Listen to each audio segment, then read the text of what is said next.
you.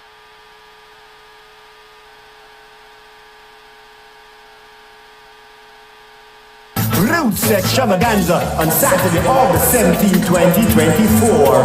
Miramar Multi-Service Center, 6700 Miramar Parkway, Miramar, Florida, from 8 p.m. to 12 midnight. Rally round the flag, rally round the red, gold, black and green. So, who's the keynote speaker? Simran Reed Bandely, founder of the Marcus Garvey Society. And who else is going to be there?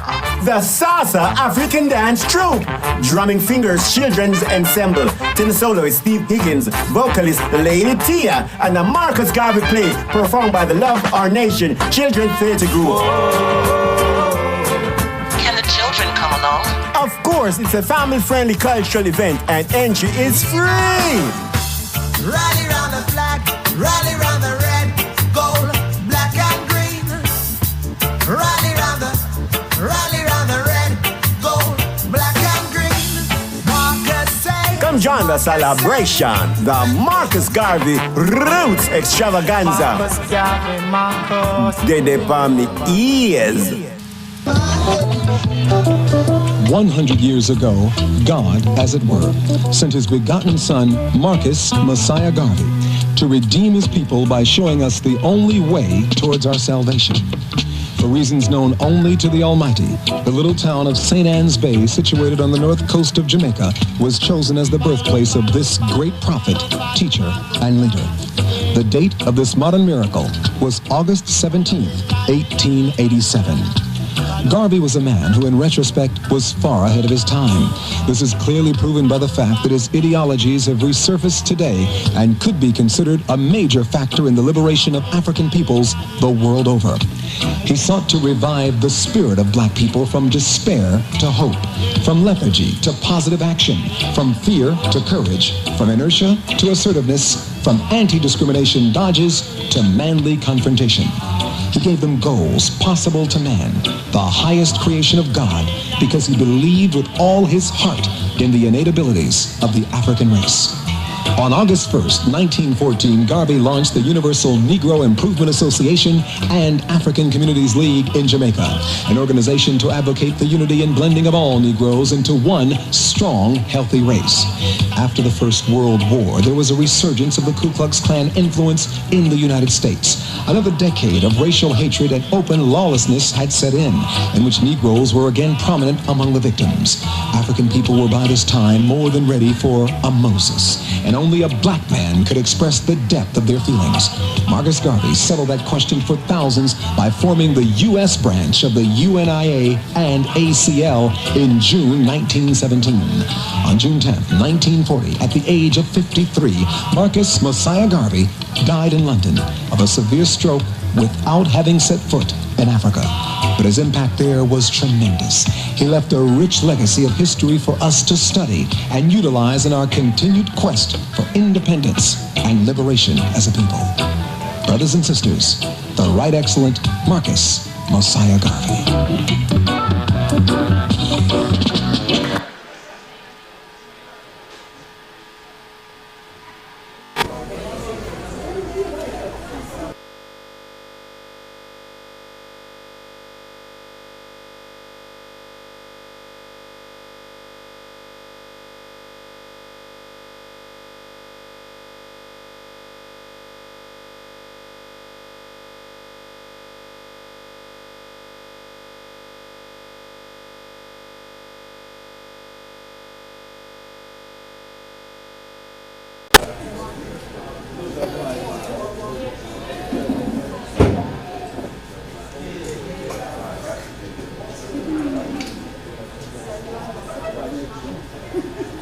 Akwaba, welcome. Akwaba is welcome. When I say Ago, you say Ame. Ago is I ask if you have my attention, and the response is Ame, meaning yes, you're giving me your attention.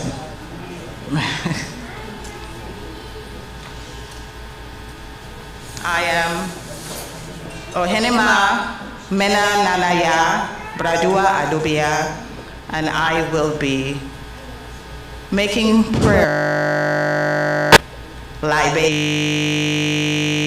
primarily in Twi, the Akan language of the people of Ghana, and then I will close in English so you can understand what the prayer is about. Ago, ago, ago. O inyame nyankopon oduman kuma twede opon. Oduman kuma obwadi olodumare yukahu in Zambe atabe asasia insa. Oh, me paucho yefrewo in Semanfo, Queen Nana, four of the Maroons. Yefrewo in Semanfo, Daddy Sam Sharp. Yefrewo in Semanfo, Bustamante. Yefrewo in Semanfo, Paul Bogle. Yefrewo in Semanfo, Marcos Mosiah Garvey. Marcos Mosiah Garvey. Marcos Mosiah Garvey. Yefrewo in Semanfo, me paucho Nana Opare. Deni Zulu, Yefrewo, me paucho, Oba Efintu, Ade Fumi, me paucho, Yefrewo, me paucho, the late Nana, Komfo Penin, Afua, Ajua, me paucho, Yefrewo, Monina, and Semanfo, all those leaders who led us through our struggles in time. The late Nelson Mandela, Jomo Kenyatta, me paucho, Steve Biko, and many others, we call you today. We call you for your fighting spirit. We call you for the education and the lessons and the knowledge that you bestowed upon us. And it is because of you that we are here, gathered here today. Many have come, many have fought, many have brought, and many have left. Nana, no, we say, oh, me paucho. Nana Daddy Kofi Insa, Nana Sankofa Beji Insa, Nana Surjibi Beji Insa, Nana Esiketua Intakrabo Intakrado Kwebisiama Beji Insa, no, Nana Kwesi Me Paucho Beji Insa, Nana Bochedua, Nana Mokedua, Nana Dayepu Me Paucho Beji Insa, Nana no, Nana no. We call you today, we ask that you take this drink that we give you, not only for you here on the physical plane, but for those of you in the heavenly planes. We call all those leaders, great ones, who have paved the way for us to be here. And we say, Yeshrewo Inyansa, Yeshrewo Odo, Yeshrewo Asomdre, Yeshrewo Iblase, Yeshrewo Subampa Nananum. We give thanks for peace, we give thanks for love, we give thanks for the blessings of our ancestors, and we give thanks for the life and the wisdom that will be shared today, all those who are coming to share with us today. Nanano, Medasi.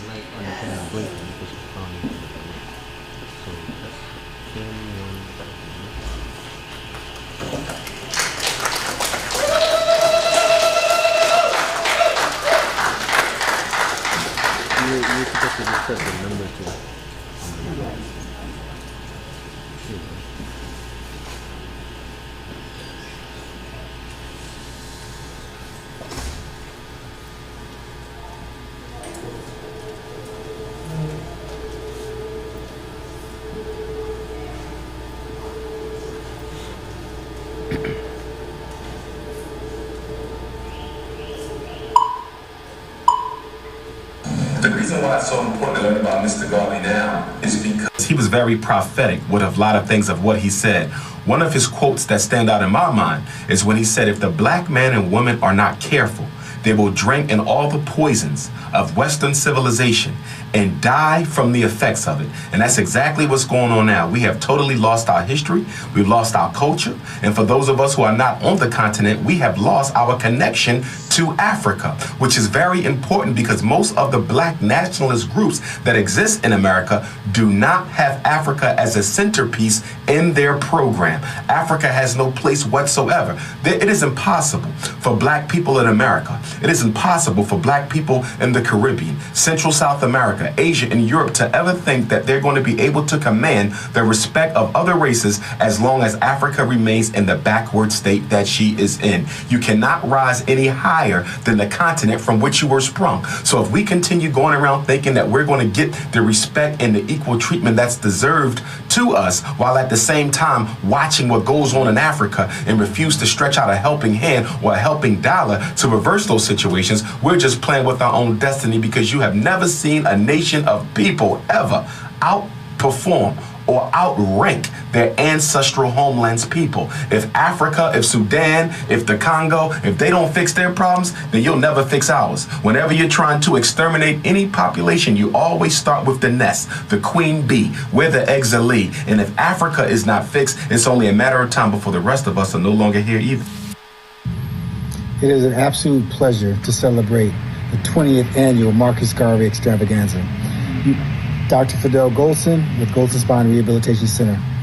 Not only as a recipient and my father a recipient, but the history of Marcus Garvey means a lot to me from as a young boy, because it's the first experience that I've had through reading this book and my dad impressing upon me of entrepreneurship.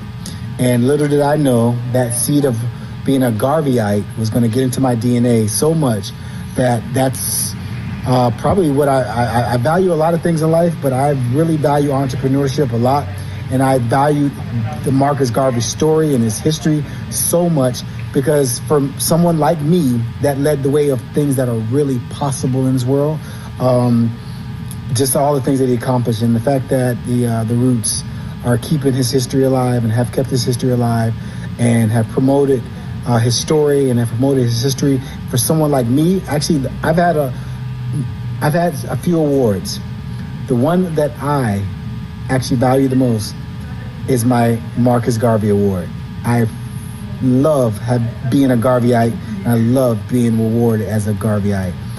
God bless, and wish you guys much success again. Thank you.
I'm here to get an education on all the Rastafarian stuff. Are you guys ready for that? I've listened to a few things since I've gotten here, things that I've never learned and I didn't know about, so it's a good thing for me. So I hope you guys are going to be entertained, because there's a lot of entertainment coming your way. And I want y'all to give yourselves a round of applause, because I know it's not easy to take time out of your schedule to come out here and support us. So, you know, we thank you for everything that you guys are doing for the community.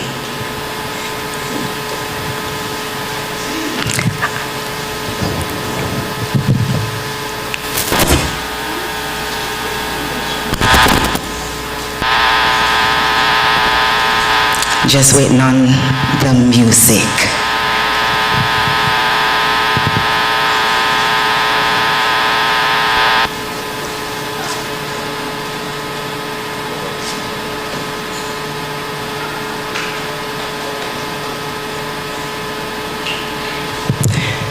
Also, make sure you guys, support everyone that's in here today. I know Sister Moy, and I know quite a few people that are in here. They took time out and they made their stuff, so please make sure you go out and support them, because they need our support, okay?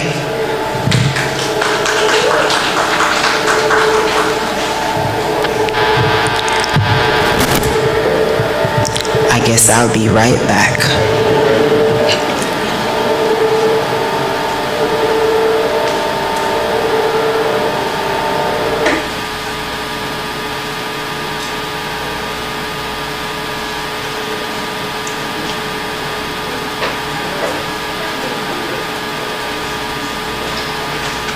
So ladies and gentlemen, while they're getting the sound together, I'll seize the opportunity to just say a little bit about... He traveled throughout the United States, certainly with the 48 states at the time.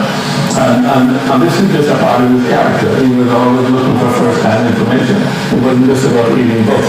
He needed to know what was going on the ground. And of course, a lot of this was throughout the South. So he saw the real conditions of and the racism, the segregation, the lynching, just the abuse of African people.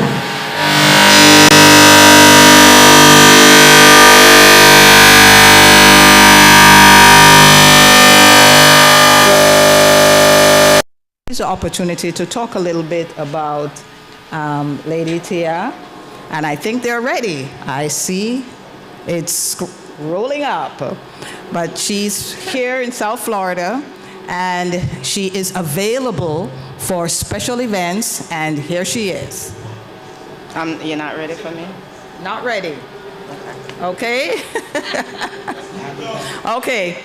So, in the meanwhile, I will just touch on what we did at the beginning. We opened with libation. And how many of you are familiar with libation and why we open with libation? We're not going to have a conversation now. I just want to see a show of hands. So, yes, it's prayer. And we called on the names of the deities, primarily from the Akan system. I also called the names of some Orishas and some Loas, and of also the Native American deities. We have to always give respect to the ancestors of this land where we reside. We cannot just take it for granted. They have given us permission to be here. So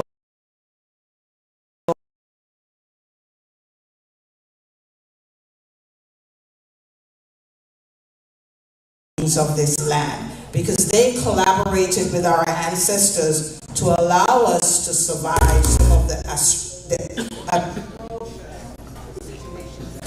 we encountered during that period of the African Holocaust. And yes, it is the African Holocaust. Don't be afraid to say it.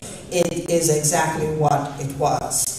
And so I know that they're asking me to keep talking. So libation gives praise and honors to the ancestors and you can call on your personal ancestors. I was very generic When I said Abibifo, which means all African people, and when I said Nsemamfo, it means the ancestors of all African people. And when I say specific names, I was calling specific groups of people that we are all descendants from. Many of us have mixed heritage, and so therefore it is required to acknowledge all of those that are in our bloodline. And then moving forward, education and entertainment are an essential part of our spiritual development, which is why Brother Jabulani and Priest Dougie have put together this package for you so that you can also receive the benefits of artists and authors and other artists, type of artists as well that are here. We have vendors here. We have Sister Mo, Baba Pearson, and we have our great spiritual mother, Iarite, the first mother from the Oyotunchi village in South Carolina, who has graced us with her presence. We also have the author, Jeffrey Philp, and we have many other people that are present here. We have those who will be coming to speak. I don't want to give away too much now. I'm just waiting for the signal. But, I'm going to ask anyone, give me 6 words using the letters of Marcus that has to do with empowerment. Of course, I would prefer a school-age child. 6 words. Let's start off with 3, because I think you're next? Okay. They're going to pull down the screen now. Okay. All right then. Thank you so much. We'll come back to that. Think about it. Okay.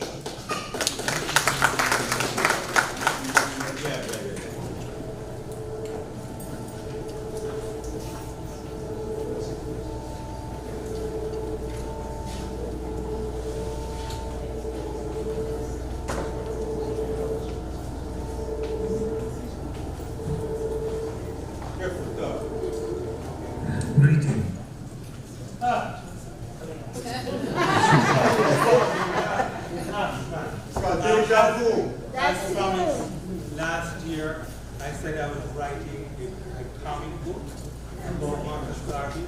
Well, it is here. The publisher released it, and if you've gotten one of the posters, the card back there, those are free. Just pick them up. But I'm asking you to include 1 per person, because on the back of it is a QR code. On the back of it is a QR code. There's also QR codes on all of the posters that I have there that you can just scan, and it will take you immediately to the website in Jamaica, Blue Banyan Books. There is also my website, jeffreyphilp.com, and there's also the website for respectgarvey.com. Which is where I will be posting all of the latest information that I have. I have a whole reading list published there. All of the books that so far have been written. I even have some of the bad books up there about Garvey, like Black Moses by Dr. Cronin. Had some very misleading things to say, and I note it on there, but all of the books, including my friend Colin Grant's book, Negro with a Hat. Anyway, Jabu, run it. Greetings. My name is Jeffrey Philp, and I'm going to announce the publication of my new graphic novel, My Name is Marcus, which aims to give our children roots and wings with the story of Marcus Garvey's life. Thank you.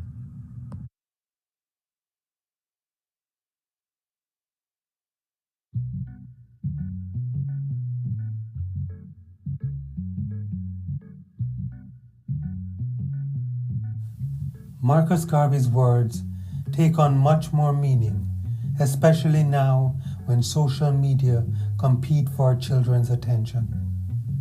My Name is Marcus grounds our children in our history.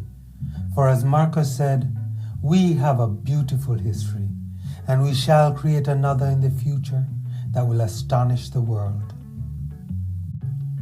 One of the things that we tried to do was to humanize Marcus. So we began with his childhood so that our children would see that Marcus was a child just like them. We want Marcus's life to become part of their imaginations, the wings they will need to soar. The feedback we've been getting for My Name is Marcus has been tremendous. The official historian of the UNIA describes it as a visually stunning and heroic tale that sets a new gold standard in children's literature. In all the books I've written, I've always tried to entertain and educate. My Name is Marcus entertains with stunning graphics and educates our children about the role of women in the movement. Did I also mention that it has Marcus Garvey quotes galore?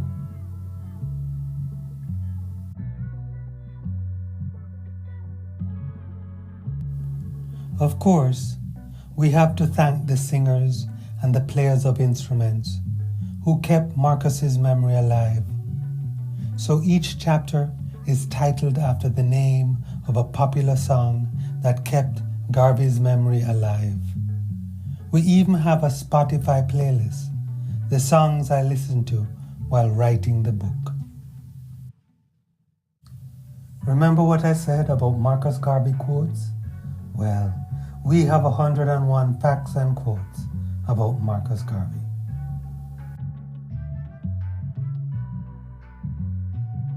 As a special treat to the families here tonight, you are the first to preview this pre-launch of My Name is Marcus, which will be available tomorrow for pre-ordering from Blue Banyan Books.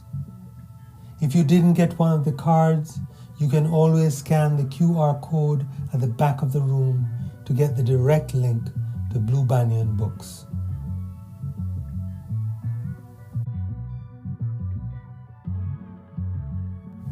I couldn't end this presentation without giving thanks to Blue Banyan Books for publishing My Name is Marcus, I, Jabulani Tafari, and Priest Dougie for their 20-year commitment to the Marcus Garvey Extravaganza, Fesleyan Studios for the music, Marlon Hill, who helped me to trademark the symbol in this slide, Peter Webley, who published some of my essays for the exoneration of Marcus Garvey, and Jala of Music, who grounded me in roots music.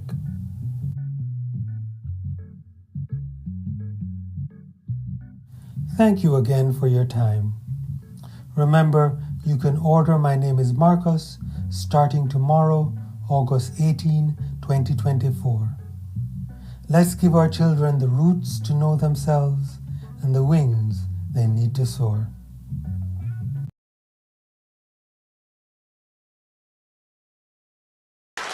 Thank you. So, we're going to need your help with this. And specifically, parents, I'm going to need teachers, and I'm going to need librarians in this. So, if you've ever known a parent, if you've ever seen a parent, if you've ever been friends with a parent or a teacher, or if you've ever seen a teacher, talked with a teacher, loved a teacher, tell them about the book, all right? Because we will need, right now, I can't give certain workshops in Dade County because we have to sign so many forms just for an African American man is going to come and talk with the students. And some of the teachers don't want to go through it. They just go, you know what, we won't have anything. So a lot of things have happened here in our state that has precluded me from being able to go into the schools and to actually talk with the students about Marcus Garvey. Can't do it anymore. But the book is here, and the book takes Marcus Garvey's life from the time he was born, August 17, 1887, and I leave the story. The kids can learn later how he died, but I leave, at the end of the story, I leave him giving that speech, we must emancipate ourselves from mental slavery. And it goes out. And like I said, I think it's not even 101 quotes anymore, we have 105, all right? Thank you for your time, take care of yourself, job well.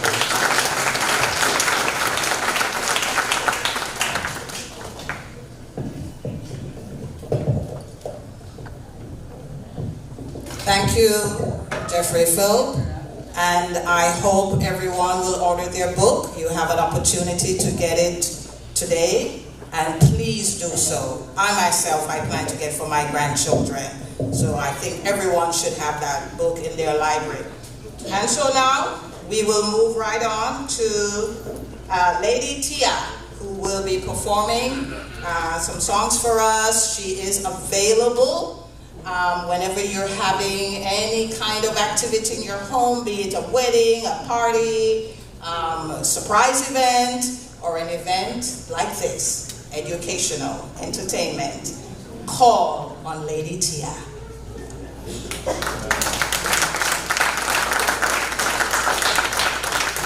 Thank you so much, everyone.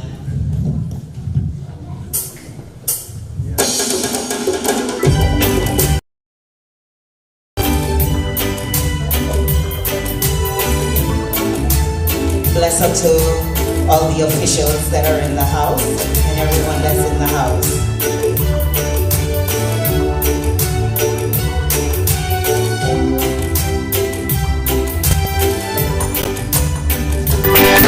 Smile and everlasting smile to bring you near to me. Don't ever let me find you gone, 'cause that would bring a tear to me. This world has lost its glory. Let's start a brand new story now, my love. Right now, there'll be no other time, and I can show you how, my love. Song in everlasting words and dedicate them all to me, and I will give you all my life if you should ever call on me. You think that I don't even believe a single word I say. It's only words, and words are all I have to take your heart away. Please feel free, join in with me and sing this part. La da da da da da la da da da da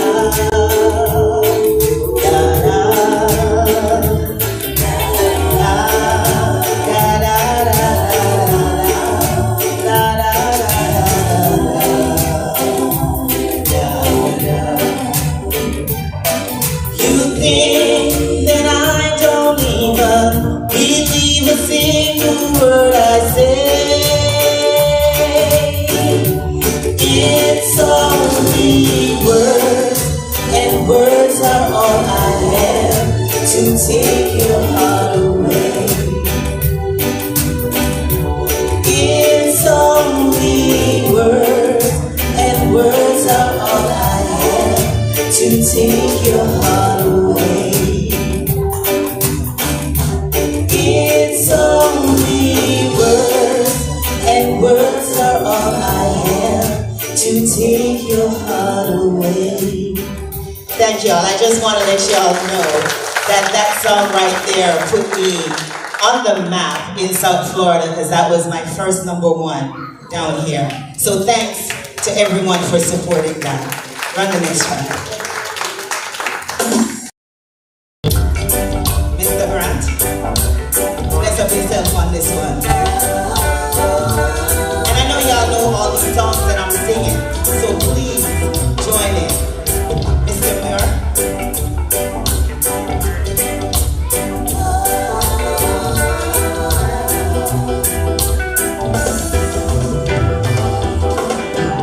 Someday, somebody will make you cry.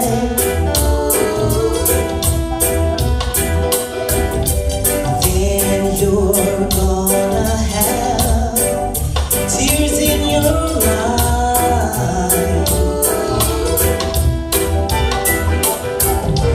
Go ahead and have your fun, boy.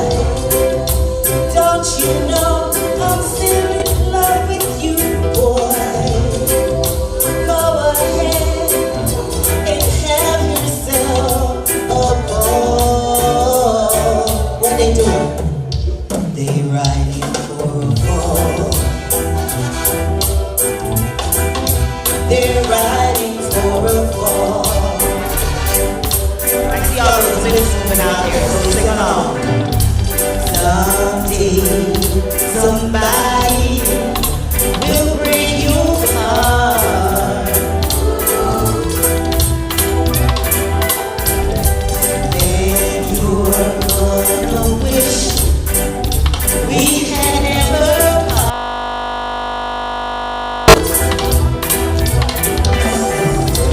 Go ahead and have your fun, boy.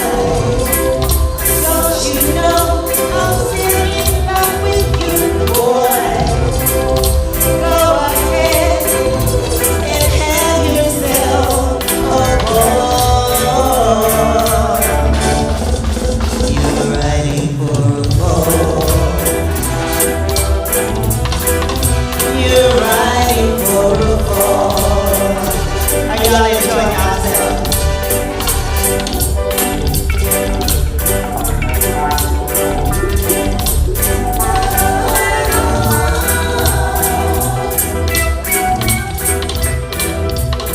And I'm going to sing this last song. I know this is Jabagana's favorite song.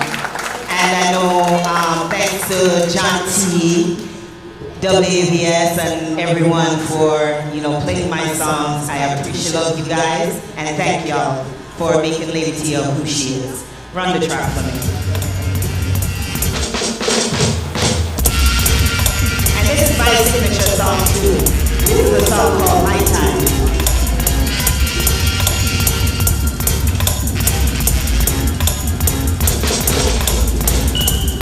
You had your chances, you made your moves. I held no grudges, no attitude. You made your mark, you stated your claim. Now it's time to change the game. I'm pursuing my dreams now. It's my time to shine. I'm gonna stand up and claim what's rightfully mine. I'm a strong black woman, and here's what I'll do.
gonna defend the claim was rightfully mine on the journey, this road that is leading to my success.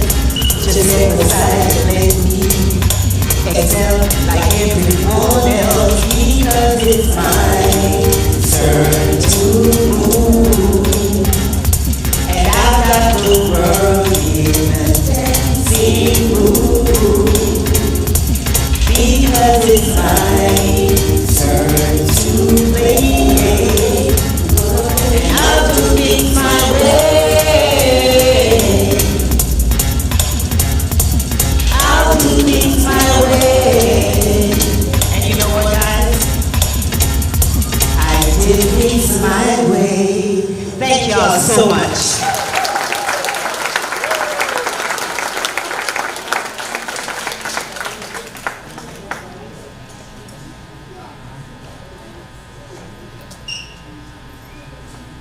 Yes, ladies and gentlemen, let's give it up for Lady Tia.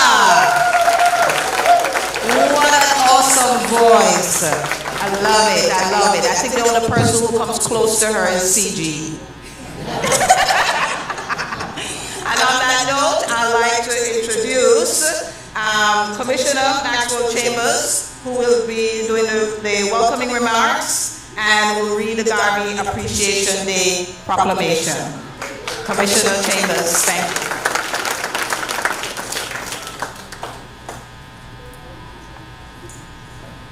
Thank you so much. Greetings, Massive. Mr. Jalan, doing a good thing. Thank you so much. You got me driving 4 hours to come back here to do this. So, let me acknowledge everyone. I did say greetings, but I got to call out CG because it seems like you have competition tonight. Don't let the lady out, do you? But let me hear it one more time for Lady Tia. She goes, that's awesome, awesome, awesome. All right. This proclamation, Marcus Garvey Appreciation Day, August 17, 2024, requested by Roots Foundation, Inc., and Commissioner Maxwell B. Chambers. Whereas Marcus Mosiah Garvey was born on August 17, 1887, in St. Anne's Bay, Jamaica, and immigrated to the United States 108 years ago in 1916. And whereas Marcus Garvey established the Universal Negro Improvement Association and African Communities League as a means of uniting and uplifting the downtrodden masses of black people, and as a means of giving them a sense of purpose, pride, and positive self-identification. And whereas Marcus Garvey is recognized as the first and leading national hero in his native Jamaica, and is also recognized as a hero by the Organization of American States. And whereas Marcus Garvey was a patron of the art, a publisher, and a journalist who contributed to the cultural rebirth of America, of American descent in America, through the Harlem Renaissance, and in Jamaica through the UNIA Liberty Hall in Kingston. And whereas the City of Miramar Commission expressed our support of the effort being taken by the Garvey family to secure a presidential exoneration of Marcus Garvey in order to clear his name of the alleged crime that he did not commit. And whereas, in commemorating the 137th anniversary of Garvey's birth, the Roots Foundation, Inc. is partnering with the City of Miramar to host the 20th annual Marcus Garvey Roots Extravaganza at the Miramar Multi-Service Center on Saturday, August 17, 2024. Now therefore, I, Wayne M. Mesdom, Mayor of the City of Miramar, and on behalf of Commissioner Matthew E. Chambers and the City Commission, do hereby proclaim Saturday, August 17, 2024 as Marcus Garvey Appreciation Day in the City of Miramar, and urge all residents to join the City Commission in remembering Marcus Garvey for his determination to secure liberty and justice for African descendants in the United States and America, the Caribbean, and the world. In witness whereof I do hereby set my hand and cast the seal of the City of Miramar to be affixed this day, 17th of August, 2024. Thank you, Mr. Jobber.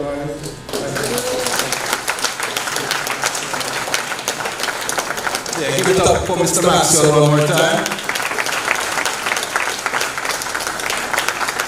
Yeah, give it up.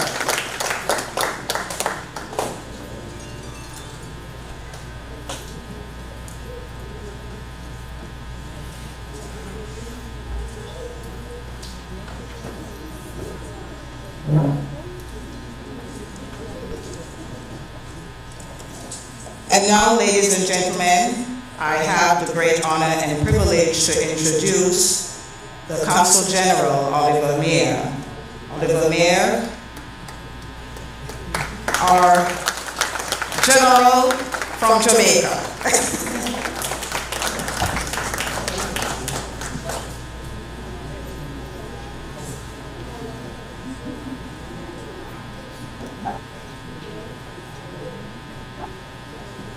Thank you very much.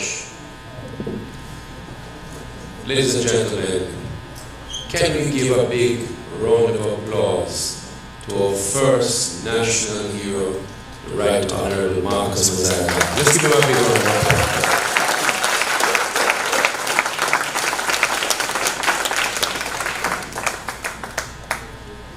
I want to thank Jabalani, Priest Dougie, for their tireless work ensuring that we celebrate the birthdays, most significantly, of our first national hero. I also want to give them special recognition. They have been keeping the work alive, and I want to salute both of them. Let's give them a big round of applause.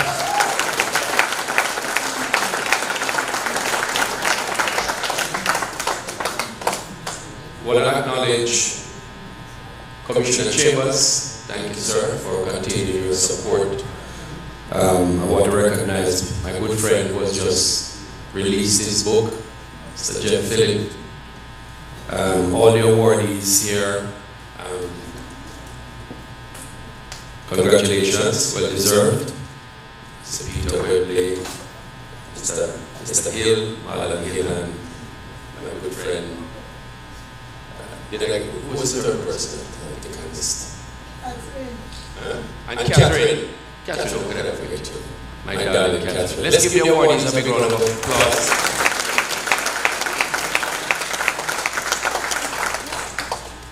You know, we can't get involved in politics at all.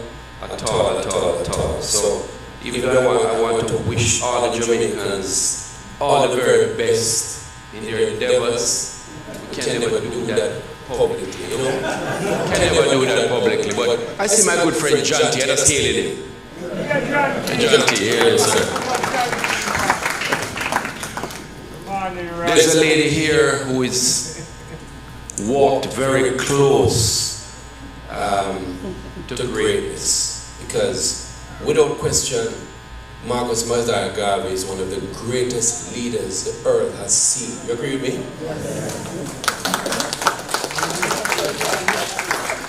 And I don't believe that he's gotten his just award.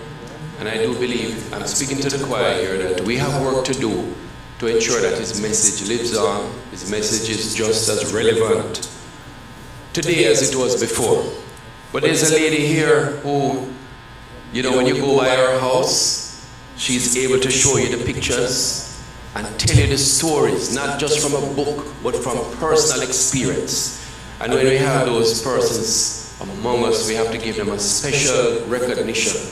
And so, Mrs. Jean Garvey, wife of the son of Marcus Garvey, the late Marcus Garvey. I'd like you to stand and just be recognized here.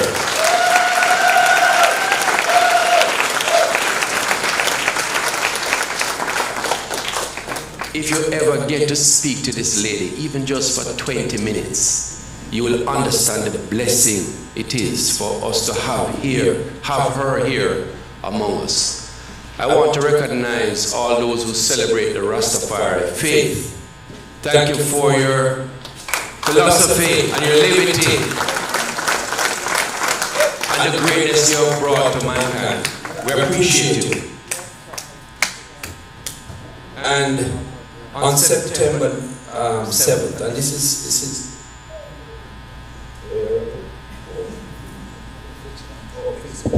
I thought I was being given a wrap-up signal already. It's a regular thing nowadays. As a start, I get this. Where Shirley Winter, she's normally given it as a start, she gives it a wrap-up signal.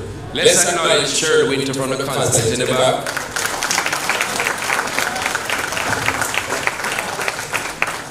Ladies and gentlemen, lovely. No, me so good. We can chat. What a lovely singer. I was going to challenge her, but we not challenge her. She really good.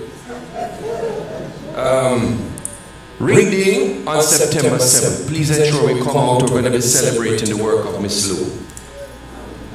So in closing, ladies and gentlemen, the message of Garvey in a short acronym. G, global unity and solidarity among African people. A, action-oriented leadership and empowerment. R, resilience and determination in the face of adversity. V, visionary thinking and innovation for a brighter future. E, education and knowledge sharing for collective growth. And Y, youth development and mentorship for a strong legacy. When I say Marcus, you say Garvey. Marcus, Marcus, one love.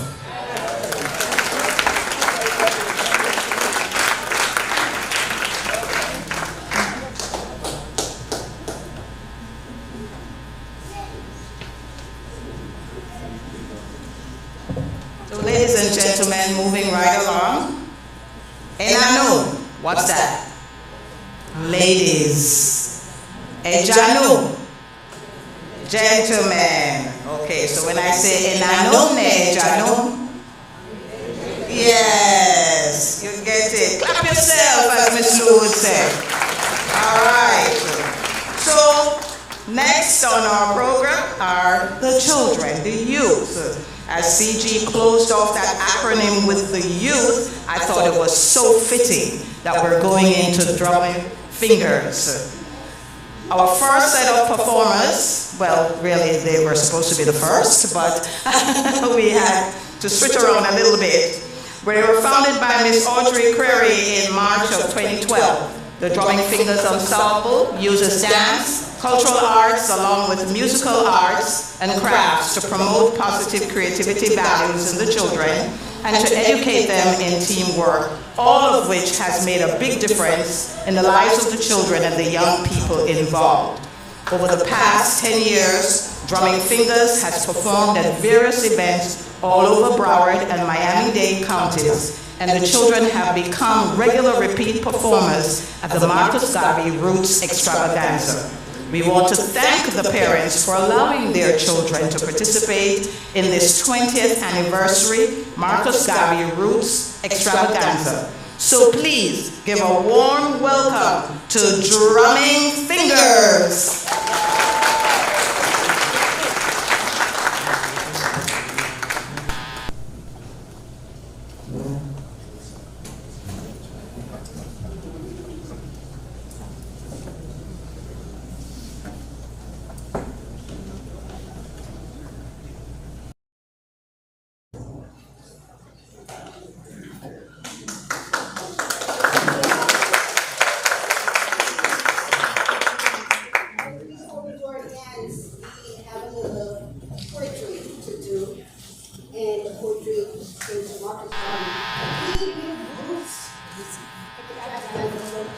Years out of the 20 years. So we've been there with them in the park, okay?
Our youth, our future.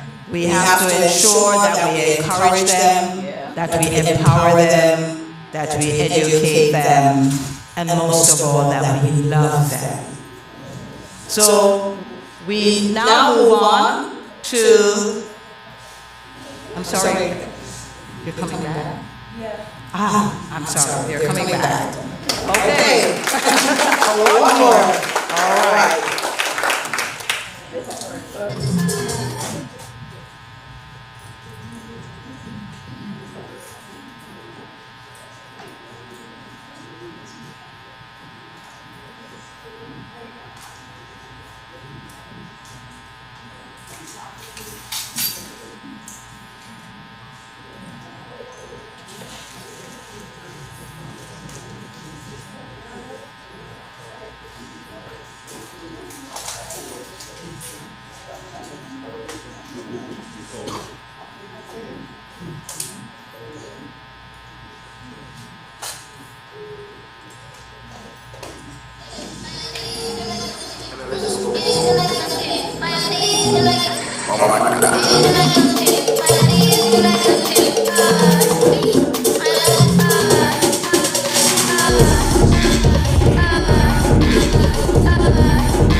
suppose we should call them drumming fingers and dancing feet.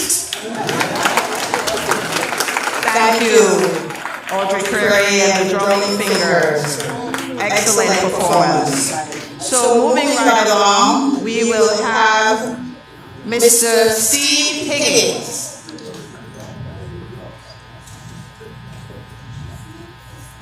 And while they're getting Mr. lining up the music for Mr. Higgins, I will just do a quick little plug in here about Miss Lou. I know CG introduced the event that's coming up on September 7th. And I just want to say a little bit more about the Honorable Dr. Louise Simone Bennett Coveney. That's her full name. She has been a cultural icon, or was a cultural icon for Jamaica for several years. And as you saw these children performing, my mind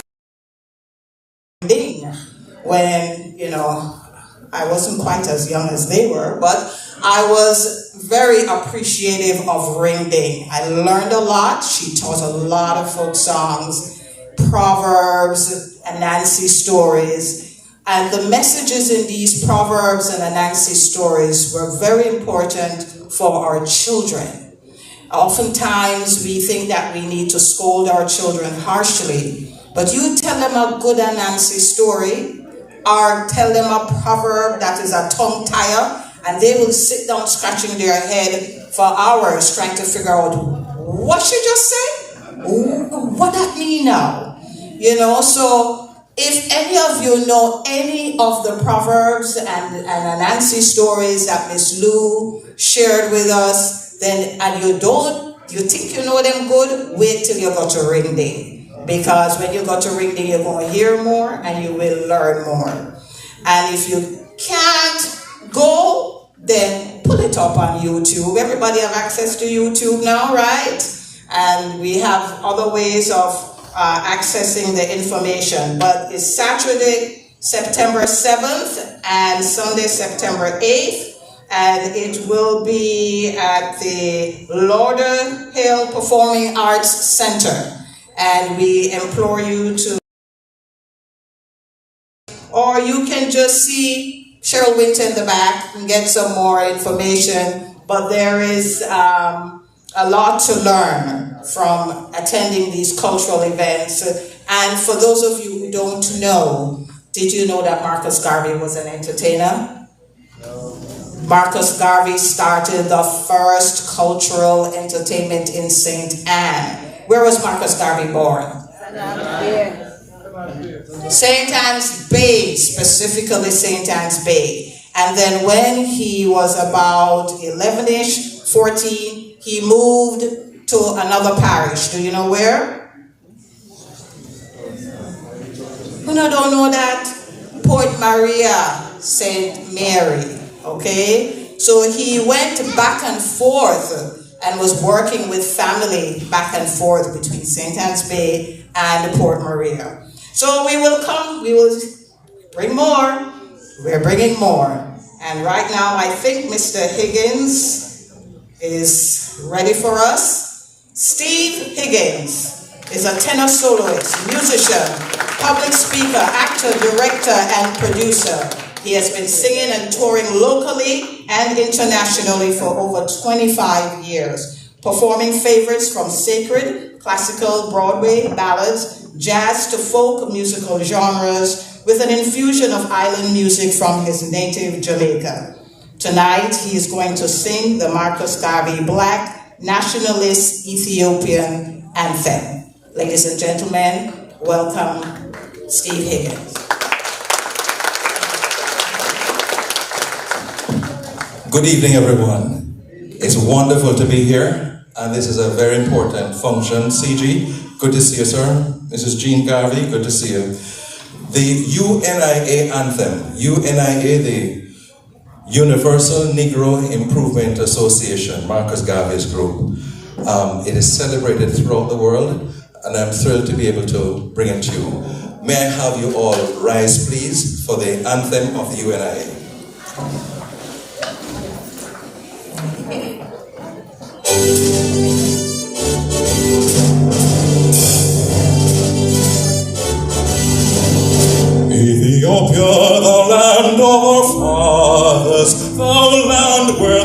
hearts love to be.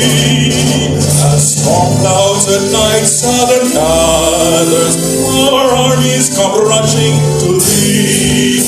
We must in this fight be victorious, where swords are thrust outward to glean.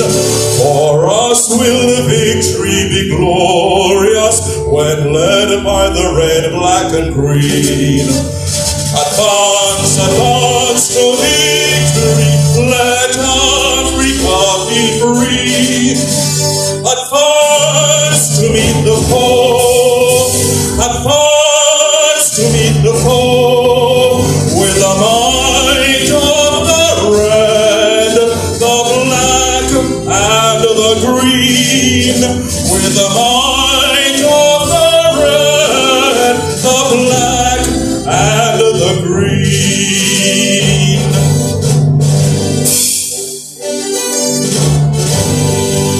Ethiopia, the tyrant is falling, who smote thee upon thy knees, and thy children are lustily calling from over the distant seas. Jehovah the Great One has heard us, He has noted our sighs and our tears. With the spirit of love He has stirred us to be one through the coming years. Advance, advance to victory, let Africa be free. Advance to meet the foe, advance to meet the foe, with the might of the red, the black, and the green. With the might of the red, the black, and the green.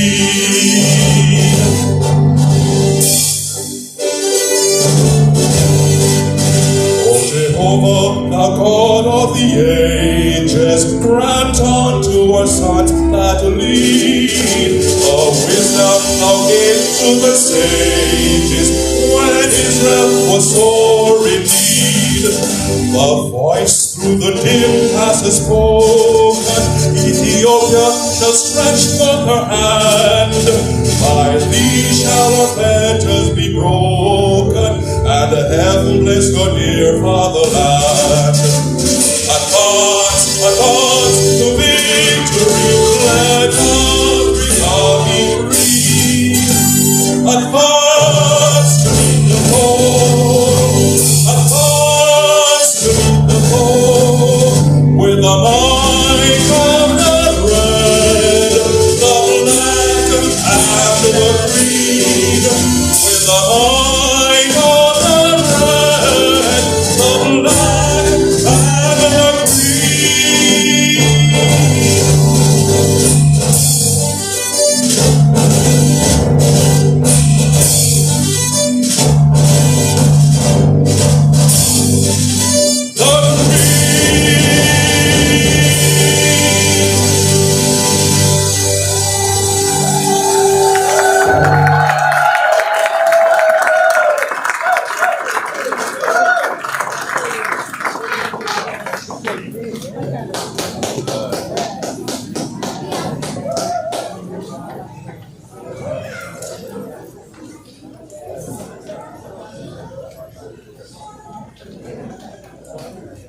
Wow, that's a voice. Yes, powerful tenor voice. Thank you, Mr. Higgins, for that awesome rendition of the Black Nationalist Anthem. Now, ladies and gentlemen, moving right along, we have a play, and we have our youth in the house again. Visions of Africa. It's a children's theater group, and they're out of Dania Beach, directed by Ms. Chantal. The group will be performing a play with visions of Garvey, and ladies and gentlemen, let's welcome them to the stage.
Welcome to Liberty Hall, Ethiopia, or land of our fathers. Ladies and gentlemen,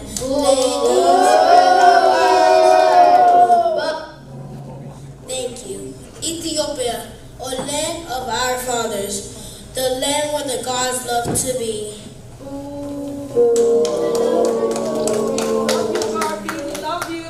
Who's this little black?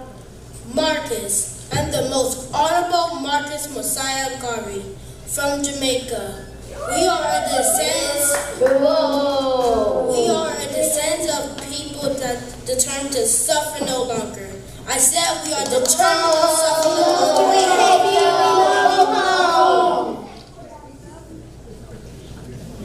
I am here today to deliver a message, a simple, important message.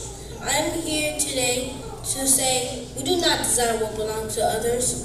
Those people might deprive us what belongs to us. Be comforted by this message. Time is important. It is time for advancement. Negro advancement. We need our own ships and businesses.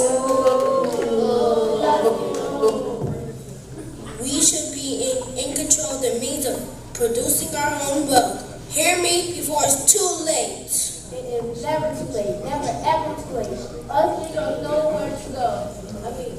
Us niggas know where to go. And how to get there. We do not need a bigoted troublemaker Jamaican like you to tell us how and to get there. Go home.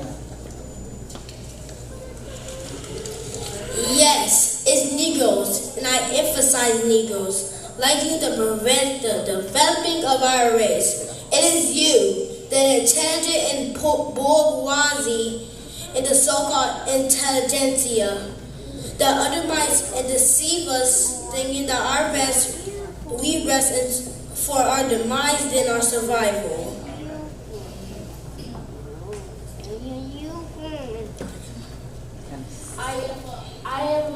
I am American and a proud Negro.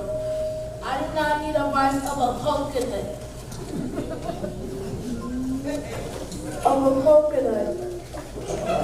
To rock the boat. To rock the boat. Our boat. At least. Things have changed their things now. We are free. Let's go home. We all hate you. Garvey is a great big man to take his folks to Monkey Land. If he does, I'm sure I can stay right here with Uncle Sam. My dear brother, to whom a son is given, to him a son is received. Unity. The Negro cannot liberate himself without unity. The Negro has become too complacent in his ways. Those of you who are not good here will not be good in Africa, but we are a mighty African race.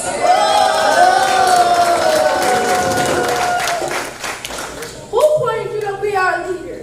It is not important for me to answer you. Leadership means everything: pain, blood, and death.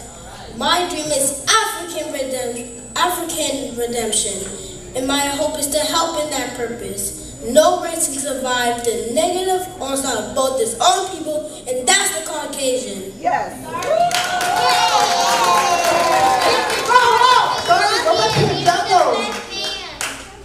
Garvey, go home. Garvey, go home. Come on, everybody. Say it. Garvey, go home. Garvey, go home. Garvey, go home. Garvey.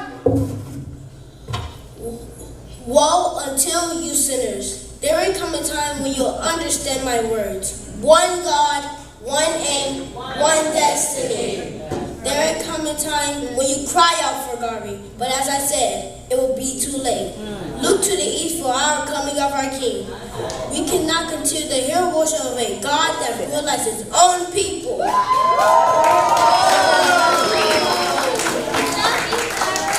We cannot continue the hero worship of all other race. Africa for the Africans, those at home and those abroad. We love you, Garvey. We love Garvey. Let those Africans go back where they are. Let the damn Africans stay where they are, and we'll do the same. We have been sold to whiteys. Now we have been given our freedom. We are no longer slaves. And we are no longer slaves.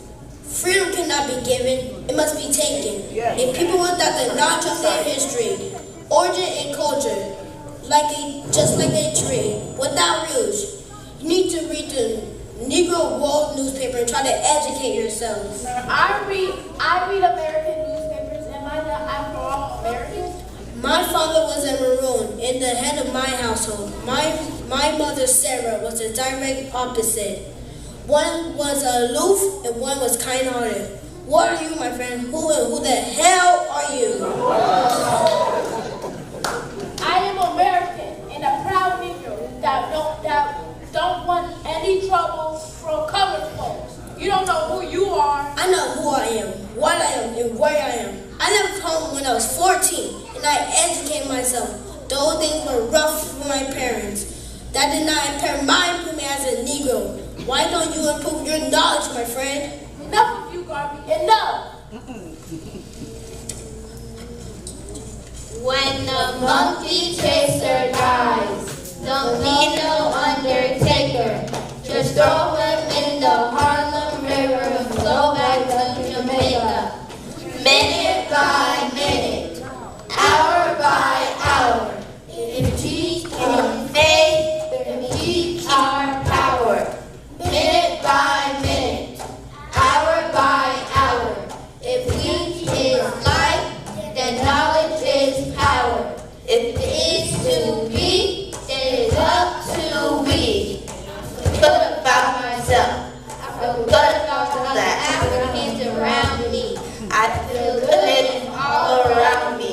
It just follow me for the rest of my life. Cause I walk with good, and I talk with good. Cause I am good, and it feels real good. Good, better, best. Never let it rest. Till good is your better, and better is your best. African people, we know that we were once great. We don't know that we are great again. Lose not faith, lose not courage. Go forward, uplift our nation. Long live!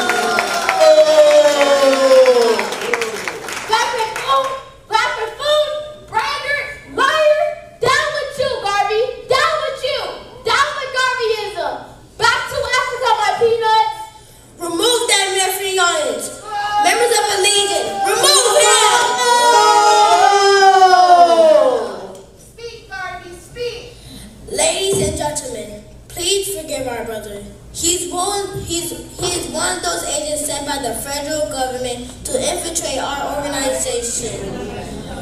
But he's not doing a really good job. He does not know how this organization was started. Universal Negro Improvement Association, formed in 1914 by myself, Marcus Messiah Garvey. Here, together, get up, stand up. Stand up for your rights. Get up, stand up. Stand up for your rights. Get up, stand up. Stand up for your rights. Get up, stand up. Don't give up the fight. Preacher man, don't tell me heaven is under the earth. I know you don't know what life is really worth. It's not all that glitters is gold, and how that story never gets told. So now you see the light. Hey, stand up for your rights. Come on, get up, stand up. Stand up for your rights. Get up, stand up. Don't give up the fight. Get up, stand up. Stand up for your rights. Get up, stand up. Don't give up the fight. most people think great God will come from the skies, take away everything, and make everybody feel high. But if you know what life is worth, you will look for yours on earth. So now you see the light. Hey! Stand up for your rights. Come on! Get up, stand up. Stand up for your rights. Get up, stand up. Don't give up the fight. Get up, stand up. Stand up for your rights. Get up, stand up. Don't give up the fight. We're sick and tired of your failures, your pain. Gotta go to heaven in Jesus' name. We know and we understand. Almighty God is a living man. Some people sometimes, but you can't fool all people all the time. So now you see the light. Hey! Stand up for your rights. Come on! Get up, stand up. Stand up for your rights. Get up, stand up.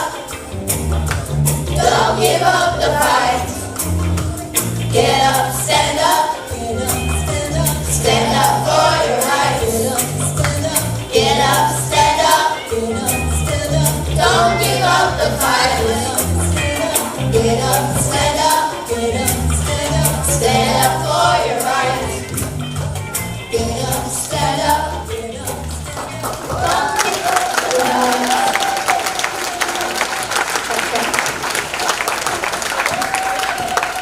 Together with my dear wife, Amy Ashford Garvey.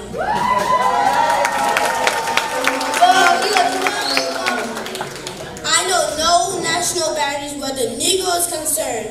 The whole world is my province as Africa is free. The Universal Negro Improvement Association is a worldwide organization that belongs to all of us. Through it, we'll be able to speak with one voice up your mighty race. You can accomplish what you will.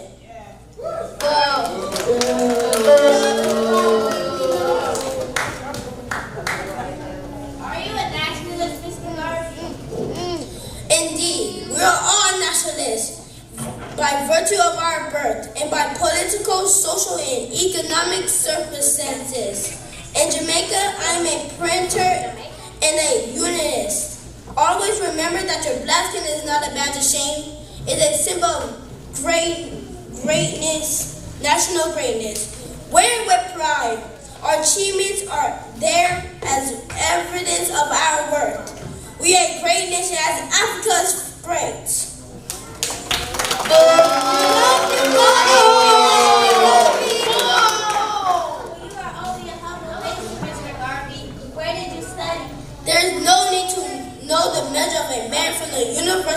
he has been to. I come to you in America to seek support for what I'm doing in Jamaica. I am self-taught. There are no difference between us. Only things that divide us, I know Booker T. Washington would have helped me, though there are those who doubt and will persecute me.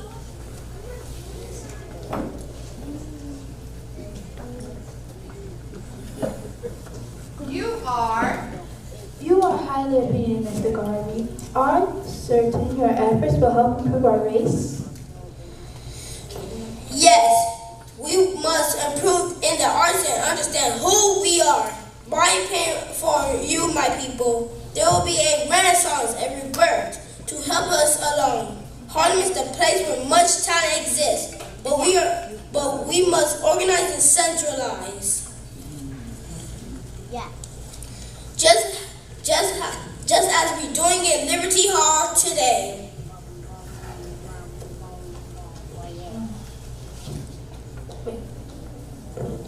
But white people will not allow you to speak, Mr. Garvey, and the disillusionment of our people. What about these problems? They are attempting to insurrect me for mail fraud. They want to have me locked up in Atlanta Federal Prison. They should. They have done everything to stop my message to you, my people. What man if a crime is if I no motive? What crime is done if a man tells the truth and defend his race?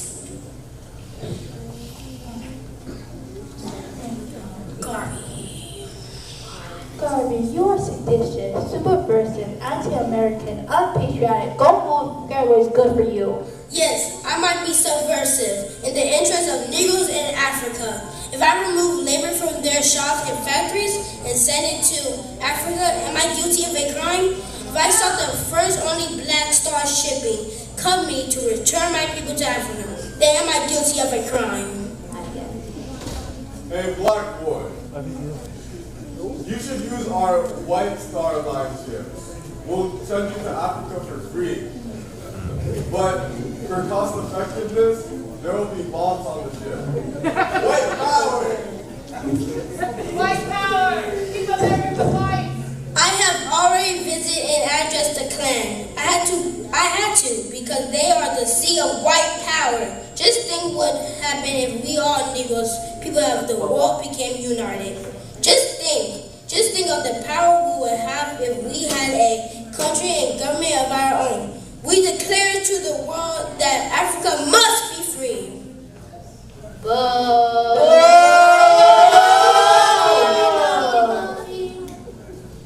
Niggers for the niggerland, America for the white man, death to the nigger woman. Support him! Support Garvey back to Africa before he gives us any good Negroes any more trouble.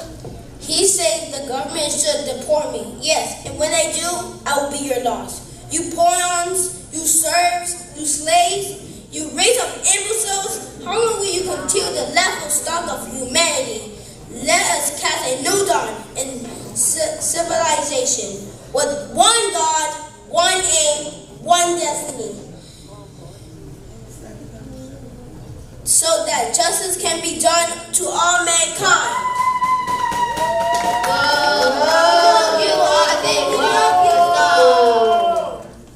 No one knows when the hour of Africa redemption commit. It's in the wind. It's coming one day like a storm. It will be here when the day comes. All Africa will stand together. A race without power and authority is a race without respect. Unity, my people. Unity is the only way to power, authority, and respect. I salute the African legionnaire. Salute! I salute the Black Cross nurses. Salute! I salute the African Mortar Corps. Salute! I salute UNIA members gathered in unity in Liberty Hall all over the world. Salute!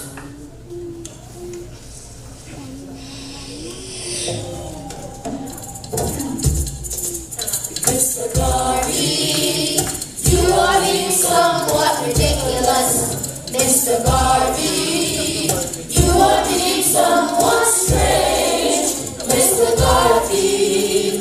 Why would you want to go and take such a stand in such a great, great land like America?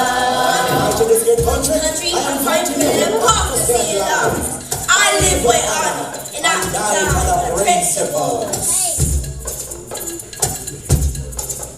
Mr. Garvey, you are strange. Your black brothers and sisters are not your enemy. Black unity. Your black skin is not your enemy. Black pride. You must rely on some of all your resources. Economic opportunity.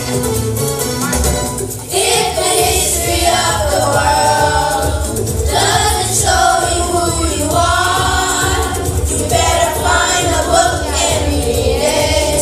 If you ever want to reach God, We want to talk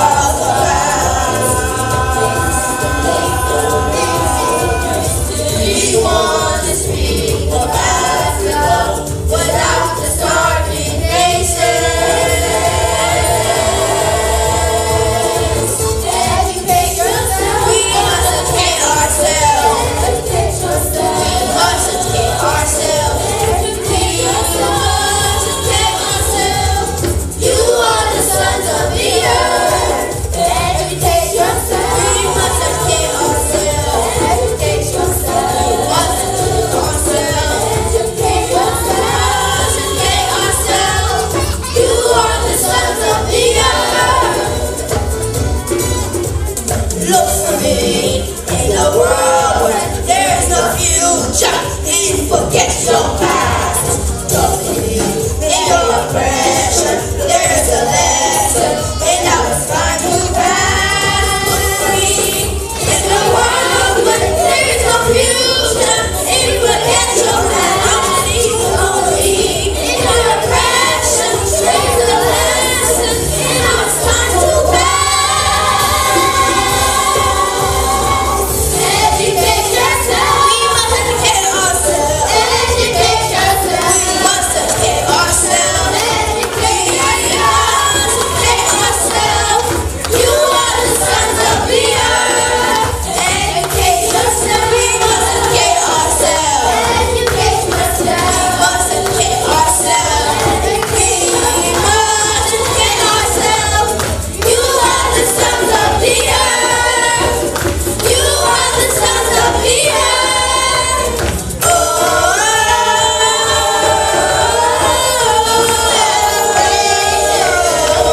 Celebrate Marcus Garvey now.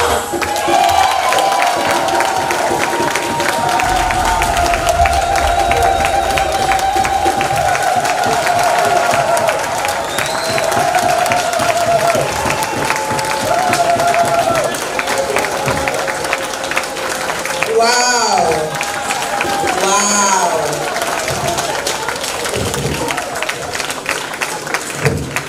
What an awesome performance.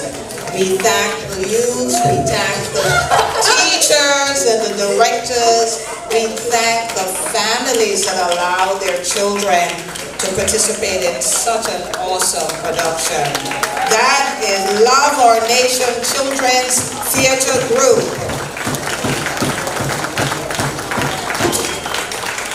Directed by Ms. Chantel, and this is part of their after-school program that's in Dania Beach. Let's give them another big hand. Love Our Nation Children's Theater Group.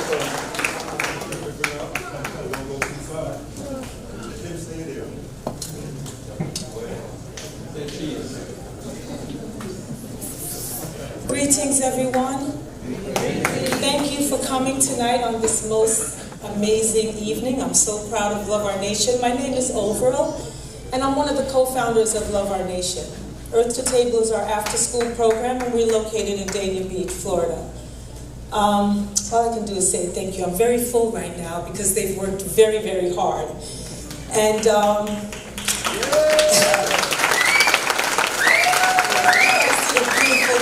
beautiful job. And so we're very, very grateful. First of of all, I should thank Miss Chantal. Miss Chantal, can you come? We have something small for you. Okay.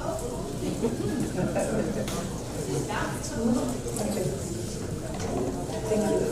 Thank you. So Miss Chantal has been with Love Our Nation. She's taught our children how to sing. She's taught them how to dance. And this is the last thing that she's done with us. But she's not leaving us. This amazing play of Marcus Garvey. And so we just want to thank her for all of the wonderful things that she's done for our children and for Love Our Nation.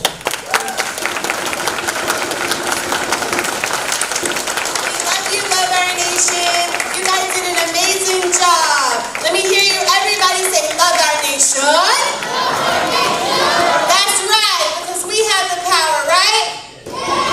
That's right. Let's get out of here and educate ourselves.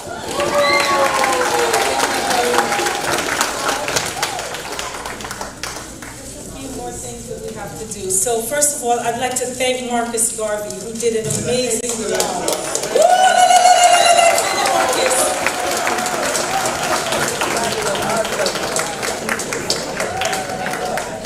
Mr. Garvey, give thanks to Garvey. I just want to say thank you to Ms. Overall for this opportunity to be here. And don't forget Ms. Chantel. She helped us do a lot even when we didn't know none of our words. So I have no more words by now.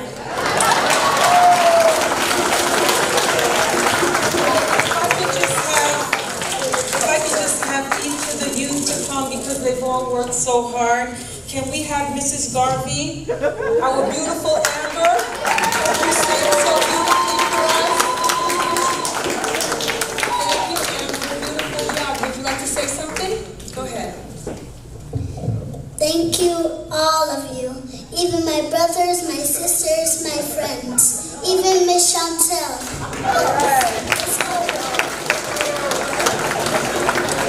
We would like to ask our beautiful Miss Cree to come. So Cree is the youngest member of our group, and she was 5 years old, and she waited until she was 6 to take martial arts. So now she's here. Would you like to say something, Cree? Thank you for all of the coming to our show. Even thank you, Daddy.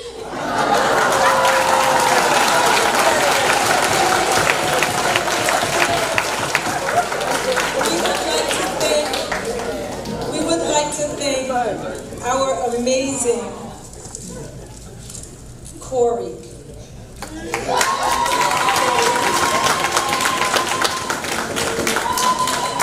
Thank you, Corey. Thank you so much. You want to say something? Yeah. I just want to say thank you for everything. I want to say thank you to Miss Chantel, Miss Oval, Miss Michelle. Yeah. I just want to thank everybody for coming over here to sing our show because that was surprising. I didn't even know everybody over here was going because I see all the mission chairs over there. It's all empty and yeah. Thank you. Bye.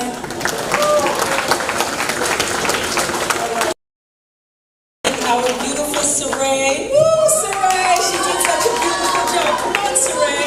You can do it, Saray. Woo!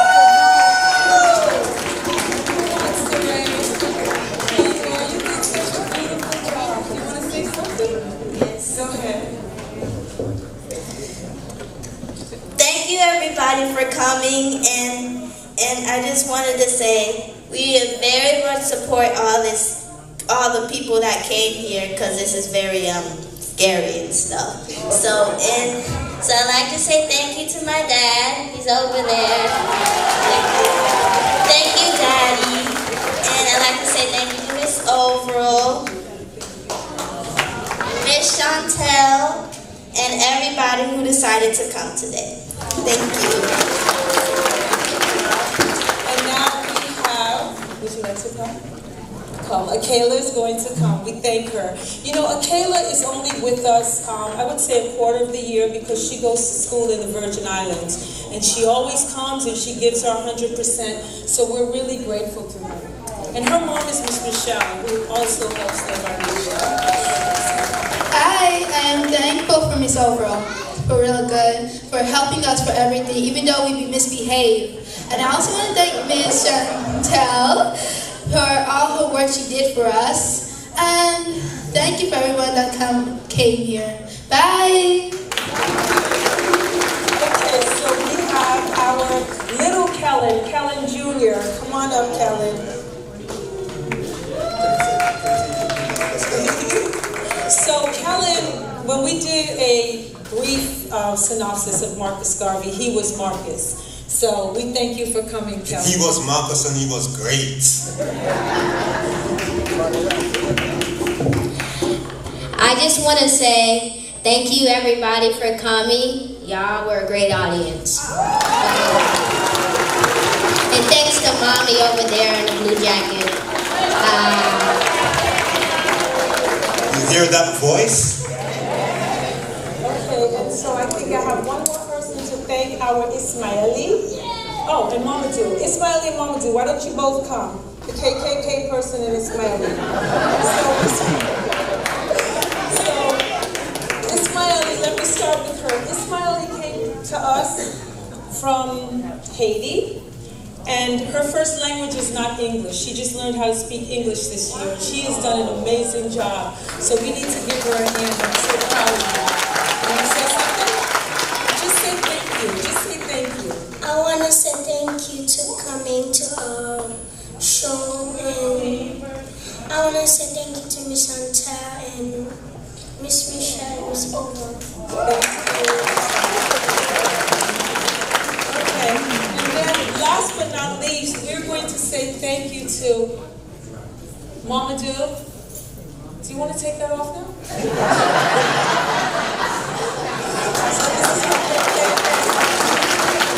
We accept to be proud of him because he's going to UCF tomorrow morning.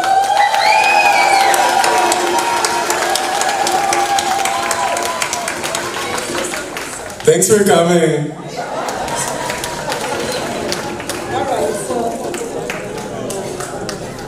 So I'm told that I have to present 2024 Marcus Garvey Community Recognition Award presented by Roots Foundation, Inc. and Love Our Nation to Errol Elgo Lewis. He is the playwright, and it is in recognition of our inspiration and exemplary commitment in connecting and writing the children's play Visions of Garvey. Today, Saturday, August 17th, 2024. And so Jabalani is going to accept it for him.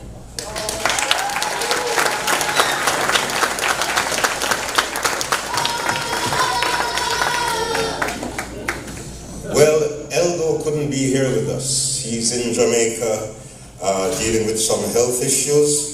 But I think he's watching on the stream in Duncan's on the north coast of Jamaica. So, Junior, if you're watching, this one is for you.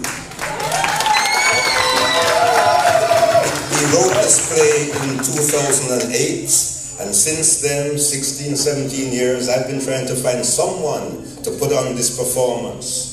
And until Avril showed up on the scene and said she would do it. And many people have said they would do it and didn't, so, you know, she said she would do it, and I said, okay. And she did it. Here they are.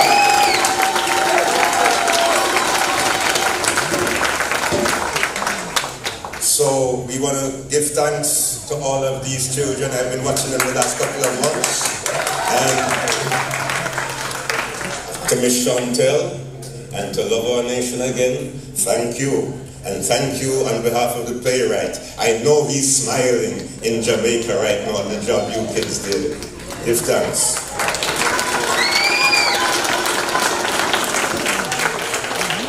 And while I'm here, I'll just use up the microphone. Miss Jean Garvey, representing the Garvey family, the elder in the house tonight. guest speaker, there she is again. Our guest speaker you'll soon see. I also saw some of our radio personalities that have supported us for the last 20 years. I saw John T, I saw Mike A. Who else did I see? I think I saw somebody else and my head is just taking me. But, you know, we have some of our sponsors who have been with us for 20 odd years. I see Dr. Tomlinson in the back. If you want a dental surgeon, Tomlinson is the name. I see Dr. Hall was here somewhere. If you need a neurosurgeon, we've got them again. Who else is here? Mikey B is in another place. I knew I forgot somebody. Mikey B is in another place, WAVS. So we want to thank all of the media partners.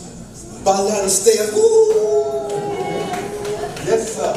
Hey, we want to thank all of our media partners and all of the other sponsors who have made this thing possible for 20 years. This is like a relay race. And we're ready to hand over the baton now to the CG or to Commissioner Chambers or to some of these younger children, maybe a little bit bigger than them.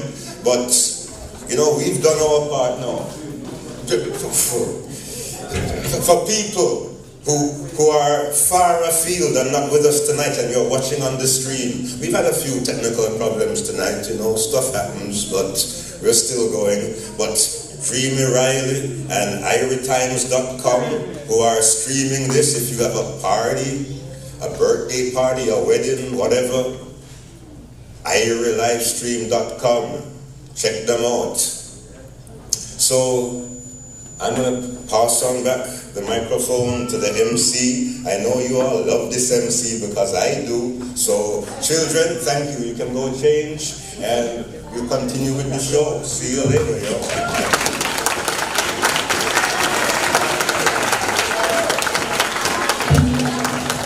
Thank you, everyone.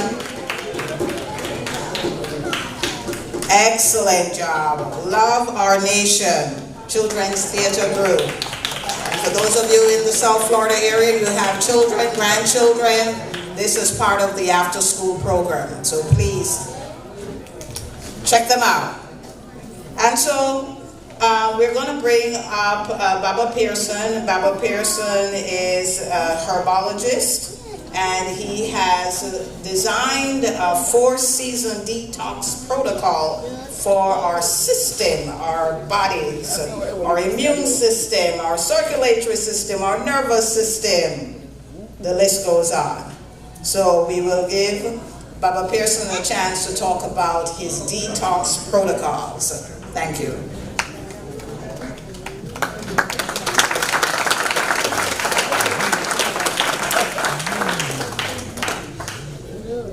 My beloved family, let's give thanks to our beloved ancestors, those that came before us, those that perished in the middle passage.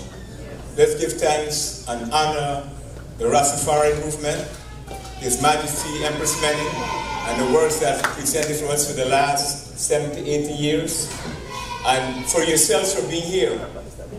There's something that's very important that we have to seriously think about in terms of continuing to live in North America, and even though their system, which we call the shit stem, is manifest throughout the whole of North, Central America, even in Africa, the so-called islands, and where you're living and where you come from, is a Western debt culture systems. And a lot of us that come and live in North America, is the whole of Americas anyways, then that's just North, is the whole killing caboose is all ours. We've been here before them. We've been here, we call them the Aboriginal people, and some of them they call them the indigenous people, but we've been here before the Europeans. So what I want to say in my 5 minutes is that I'm over there. In 5 minutes, I'm over there until 12 o'clock.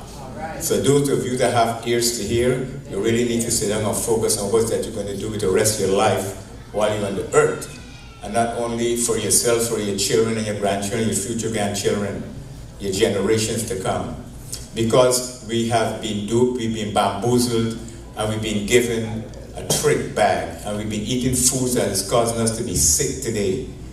Mentally sick, emotionally sick, physically sick. We've taken our hard-earned dollars and buying food and eating things that is making us sick. And so these things are happening to our children also today. So you look at things like people like the President of America that has to go back to his original way of thinking and the way we are thinking today. The person that is becoming running for the presidency, the way they're thinking and how we are seeing ourselves and how they're thinking. And only the politics, but they're not thinking about our longevity and our health. These games, they play with us every 4 years, and they pick up rules and regulations, and we follow to suit. So what I'm going to suggest to you is that the Most High, the Creator, the ancestors gave us this earth, and this earth in its fullness has given us a system. And so when you leave one equatorial system to go to another system, it changes. So if you come from way down North America, if you come from Canada, if you come from Europe and you come over here, or you go to the islands, the system changes. The food chain changes. And so you've been duped, you've been bamboozled to think that you can just eat what you want and do what you want, but you really can't do that to your temple. You cannot do that to your organ and glandular system. You just can't do what you want. If you do what you want, you're going to get what you want. So what we have done, in a nutshell, we created a 4-season project here for North America. It can be done in the tropics also, the northern hemisphere and the southern hemisphere. So in this hemisphere, we created a system to help our people so it can eradicate things like, seriously, diabetes and high blood pressure, obesity, constipation, and a litany of different ailments or disease as they might call it, that's affecting you right now, most of us. And I can see some of us inside here are having some of these dysfunctions. So please, family, seriously think about why I'm here today, because of Jabulani and Priest Dougie. They asked me to come and be with them for the last 18 years or so. So I've been with them for this long period of time. And so my position is that the ancestors allowed me to create this system for us to use. There's charts that you can have them for the rest of your life, and the charts you can also use for your future generation. That's something that you throw away like a calendar. It's something that you can use, and then you can live within the seasons. For instance, now you have the summer, it's specific associations with the different organs and glandular systems in your body. So right now it's associated with your heart. So when this is finished, you go into the autumn, associated with your lungs. So prepare yourself for the winter. So in the winter time, what happens is that they tell you to go to the drugstore, to the supermarket, the CVS, the Walgreens, to get your flu shot. Another shot in the arm. It's a joke, family. No other country in the world, people have a flu shot or a flu season. So sit down and think about what I'm saying to you, and my time is 5 minutes, actually 5 seconds. I'm over there. Thank you.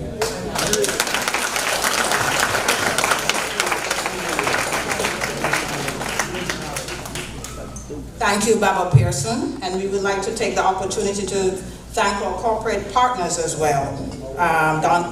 We have Tomlinson Dental Care, Golson Spinal Centers, the Foundation for Sickle Cell Disease Research, Vico in the Lauderhill Mall, PRMG Mortgage Company, Nature Works for You LLC, Sankofa Legacy, Carl's Seafood, Brain Concepts Inc., Kuya, Herbal Garden, A1 Kitchen and Exhaust Service, MrInternetSystems.com, Nature's Coolers Juices, Catherine Peak Pure Spring Water, Talawa Roots Tonic, Roots Reggae and Culture Magazine. And our media partners are WHQT Hot 105 FM, WDNA Radio 88.9 FM, Mikey B Radio Show, IrieTimes.com, Island Beat Marketing, Just Steve and the Counteract Crew, Wild Child Productions.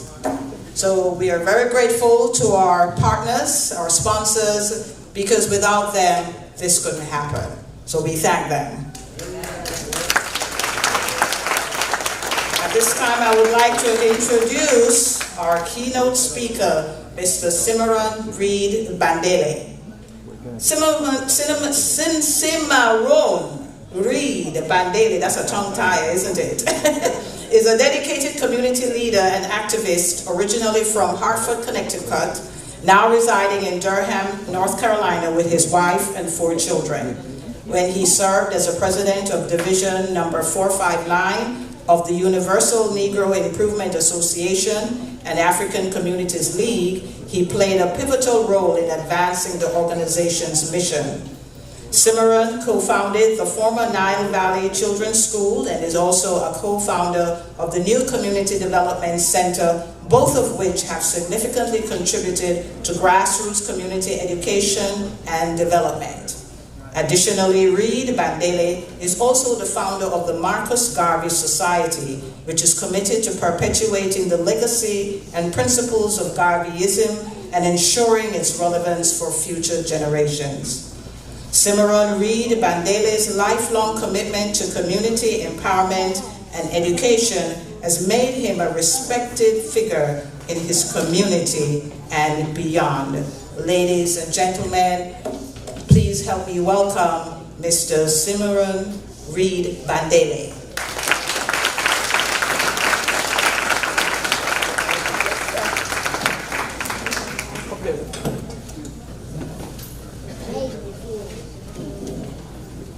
Good evening.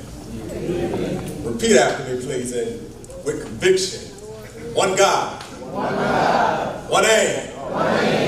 One destiny. Tonight's talk is one God, one aim, one destiny. Fulfilling the vision of the Garvey movement. And for those of you who are unaware, this is the motto of the Universal Negro Improvement Association, founded by the Right Excellent Marcus Mosiah Garvey.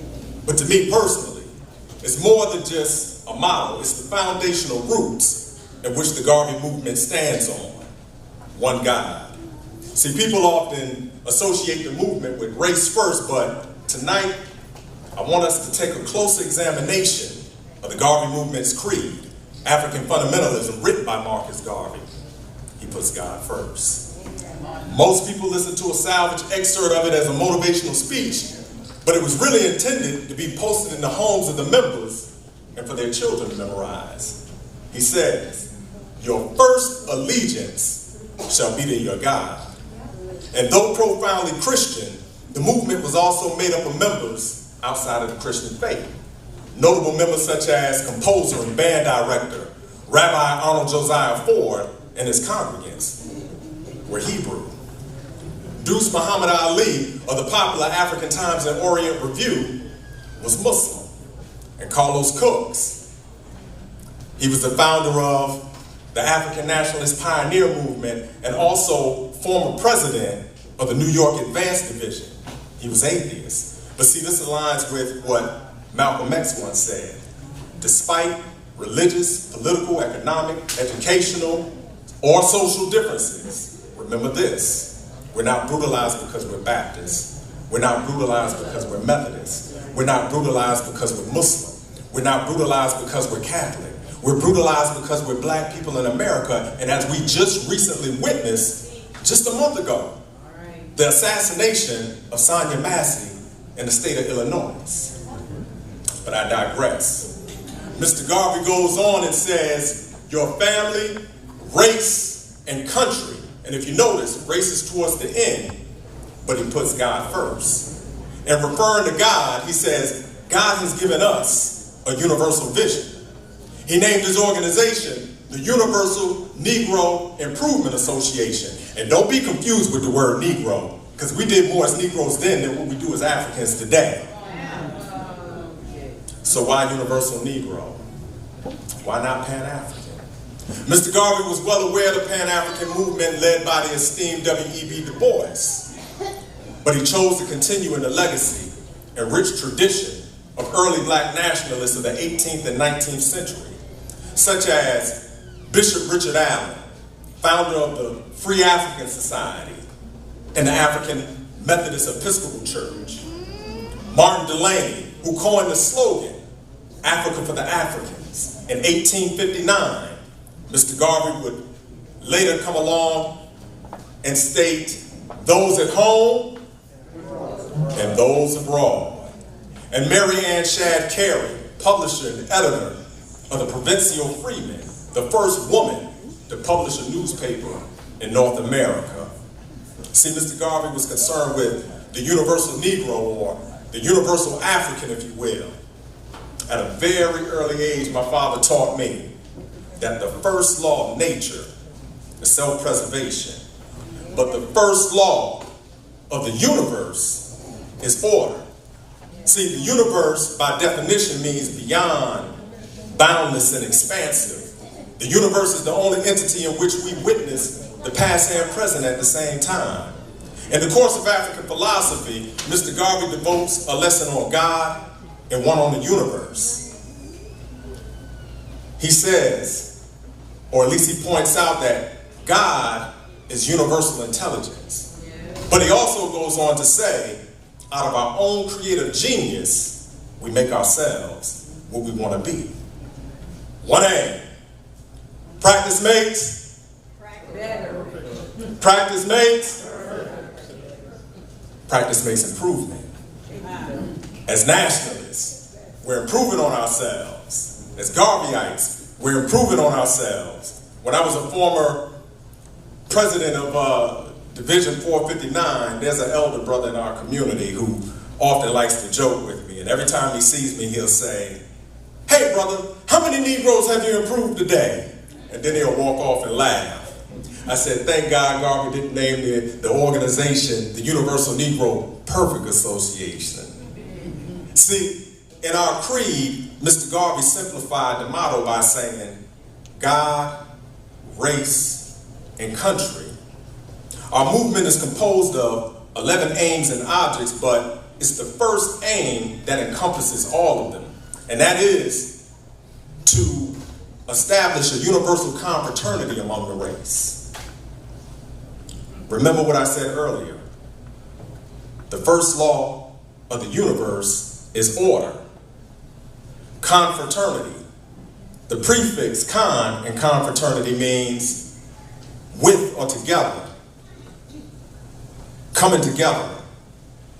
So this is what we must aim for. I think Emmy Jakes Garvey once said, and I want to make sure I state it correctly, nation building is our program. Not building apartments, houses, or churches. That's too small of a job for us. So the aim is to improve the race. And we understand that race is a social construct. Correct? But we're not naive enough to believe in this society that they don't operate from that premise. And if the world decides to operate from that idea based on anthropology, geology, genetics, isotopic analysis, iconography, we are the first race. So therefore, we're first race, race first. And if the world looks at us in that context, we know how to deal with what we've been dealing with for quite some time. One destiny. One destiny. We're destined as a people to do all that we can possibly do, but we have to be what? Prepared. Mr. Garvey prepared us based on his program, based on his philosophy, and today we celebrate and we continue to celebrate his name simply because of the fact that he was prepared. And I know oftentimes, especially in today's society, I work with young people. And with the young people that I work with, I work with the families of young people. And it's disheartening because of the fact that I see many of our people living in hotels and motels. I don't know if you realize, but you almost have to be rich in order to be poor. And some of the most vulnerable people that's in our community are scarred by what goes on. If you notice, all other groups of people, all races of other people, take care of their own. And sometimes what we find ourselves doing is turning a blind eye to the very members of our own race. We allow media to dictate to us who we are and what we stand for. But the word media is just another term for medium. We know what's going on. But this is where we have to stand up. This is where we have to dig deep. We have to become people that we've never become before in order to trudge forward and do the things that need to happen. Marcus Garvey, whatever it was that was in this man's mind, nothing turned him around. The 53 years that he was here, he did what we would consider to be dynamic. A room such as this, he would turn into a coliseum.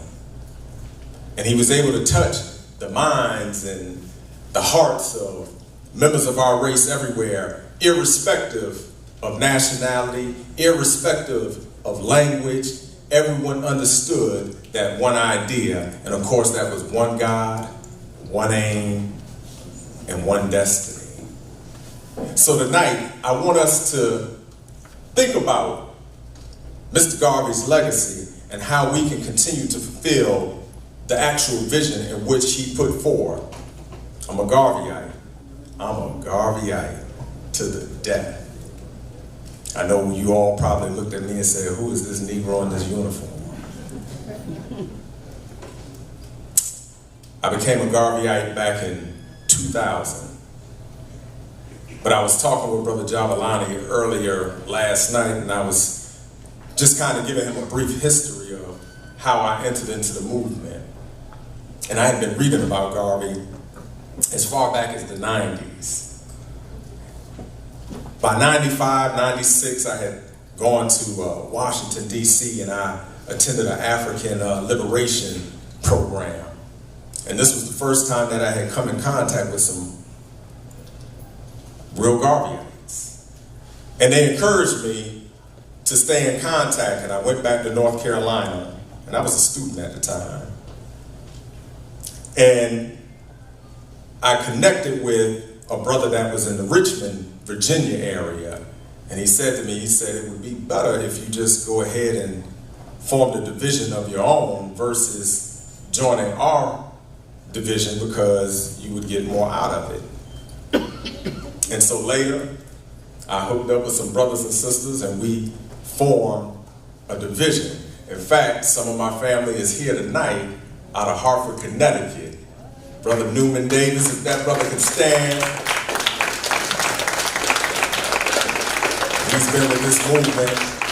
He's been with me for quite some time, and we've been trying to work this thing out, work this program out. But I digress.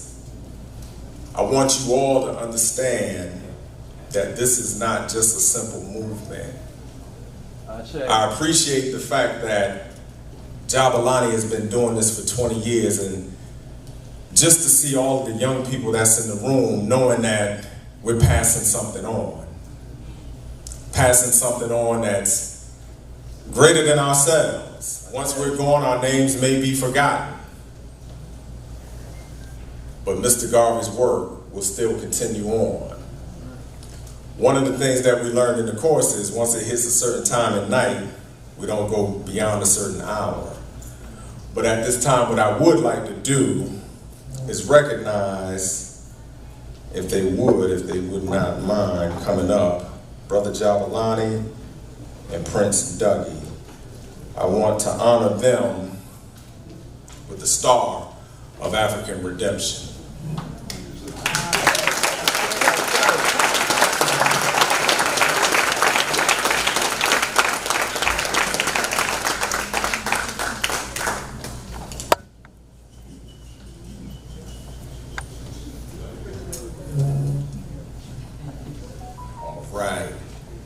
Yes, sir.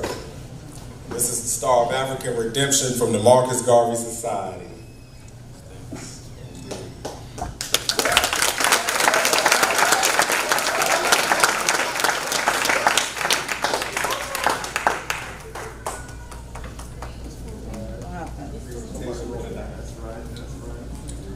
Thank you.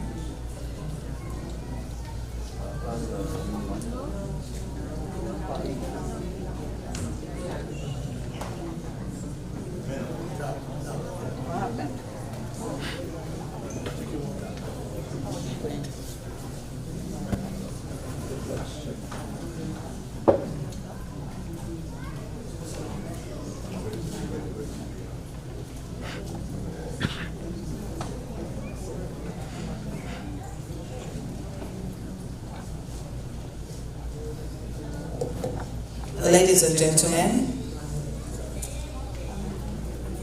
we will now go into the awards, the community awards. And we have 3 awardees tonight. Not sure if we need to pause. Do we need to pause? Okay, I'm hearing yes, I'm hearing go ahead. Okay, all right. Everything's okay there? Okay, all right. So we will go ahead with our community awards. And our first awardee is Attorney Marlon Hill. Born in Kingston and a past student of New Providence Primary School in St. George's College in Jamaica. Marlon is a corporate, intellectual property, and government transactions partner with the law firm of Wise, Sirota, Heifman, Cole, and Berman, representing a number of entrepreneurs, artists, and media talent corporations, government agencies, and not-for-profit organizations, especially in the tourism, hospitality, and media entertainment industries. Marlon served as a Jamaican Diaspora Advisory Board member for the Southern United States from 2006 to 2011. He also served as an appointed elector for President Barack Obama in the 2008 presidential election in the state of Florida. Marlon is one of the inaugural fellows in the Miami Foundation's Miami Fellows Leadership Program. He's a past president of the Caribbean Bar Association and currently serves as a member of the board of directors for the Greater Miami Convention and Visitors Bureau, Orange Bowl Committee, BME Community, and the Koziak Minority Mentoring Foundation. Additionally, he's an alumni advisor to the Florida Caribbean Students Association, a statewide association of college students of Caribbean descent. Marlon is a co-founder of the Regional Disaster Response segment on the Caribbean, caneradio.com, is that correct? Okay. The People's Politics, every Saturday at 4 p.m., covering issues of political, cultural, and community concern. As an advocate and benefactor for the underrepresented and disadvantaged, Attorney Marlon Hill is tonight's first Marcus Garvey Community Service Awardee.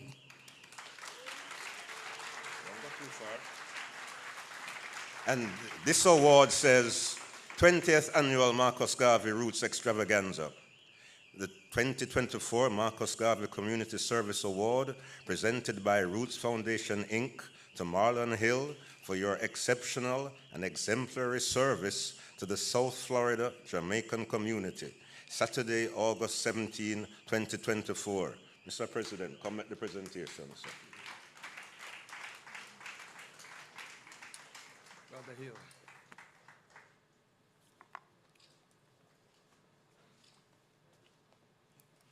You want us to come out of this? Yeah.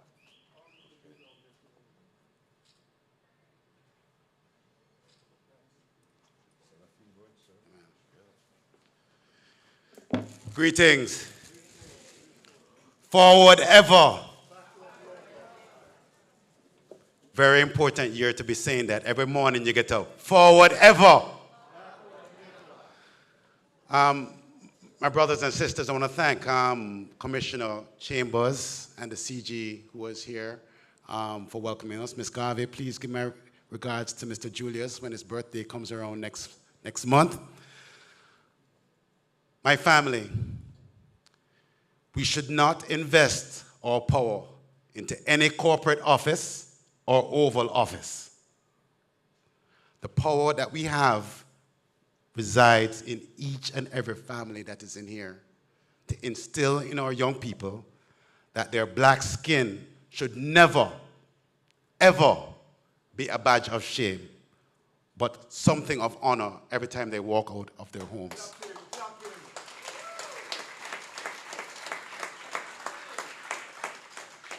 The moment that we realize that, this is the moment that we recognize that our power is not invested in any type of office.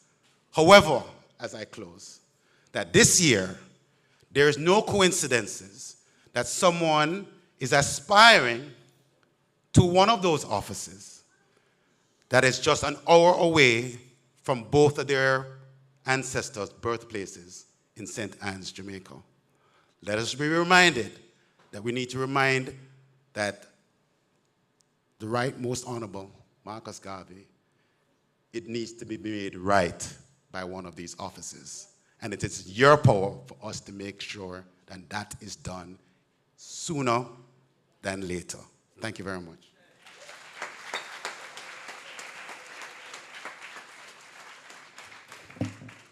Congratulations, Attorney Marlon Hill. Our next awardee is Peter Webley. Peter Ainsworth Webley has his roots in Jamaica, where he graduated from Calabar High School in Kingston.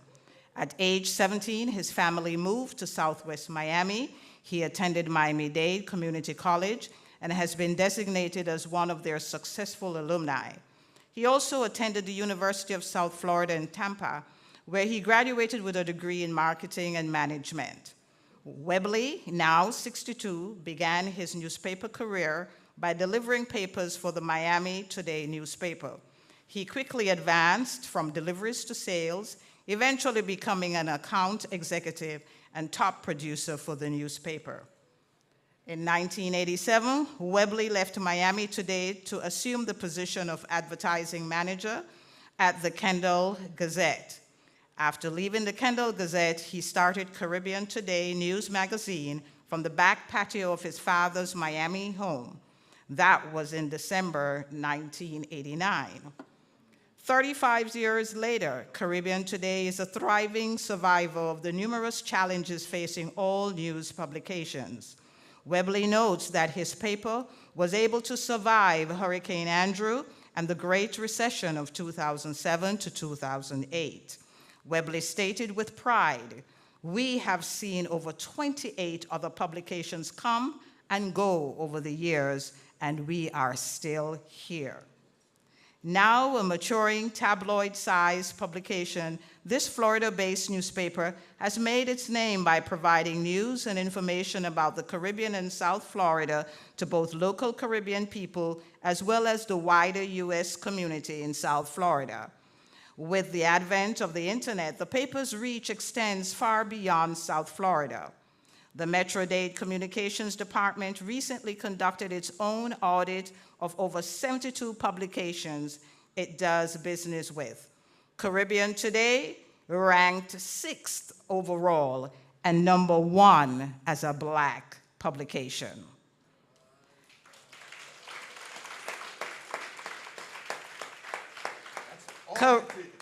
Caribbean Today has helped people from various countries and backgrounds to see themselves as having more common characteristics than differences. Because of the success of the Caribbean Today, Peter has been able to quietly provide assistance in many needy people and projects. Peter Webley is tonight's second 2024 Marcus Garvey Community Service Awardee. Ladies and gentlemen, we welcome Peter Webley to the stage. And this one is particularly special because you all should know Marcus Garvey was a printer and a publisher. So here is a man that is doing what Marcus Garvey was doing in his time. So this is special. So this says 2024 Marcus Garvey Community Service Award, presented by Roots Foundation, Inc., to Peter Webley for your exceptional and exemplary contribution to the South Florida Caribbean community. Saturday, August 17, 2024. Peter. You know, the thing about it, I just found out that I and the man, we are alumni. Yeah, the green and black, you know. Yes. Brother Pete. This man saying he's a year older than you.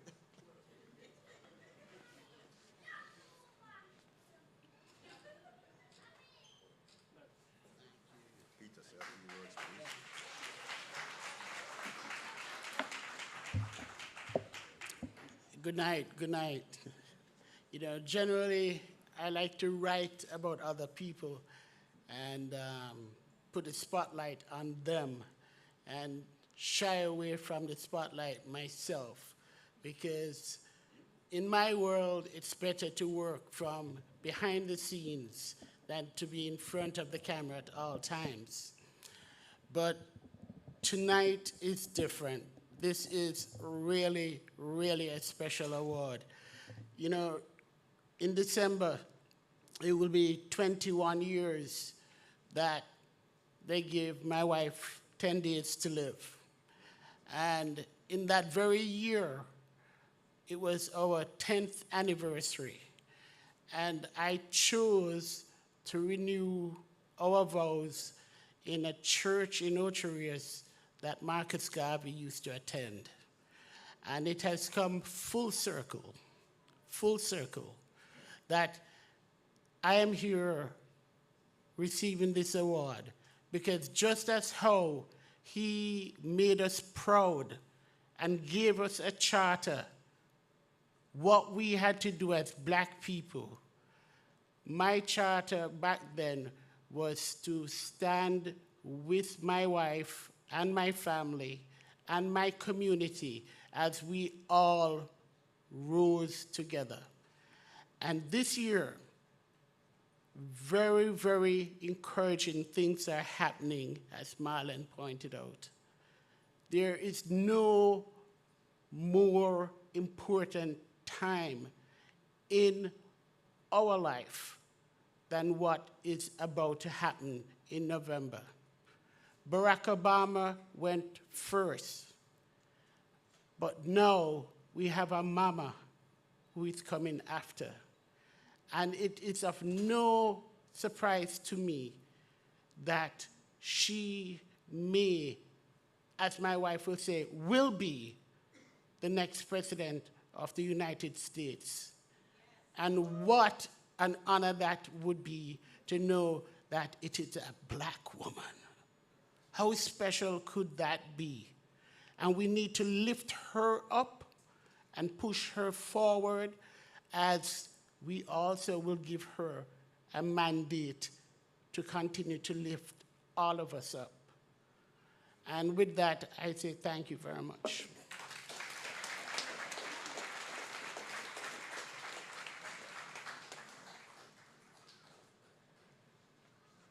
Thank you so much, Mr. Webley, for the great work that you do in the community in sharing and educating us.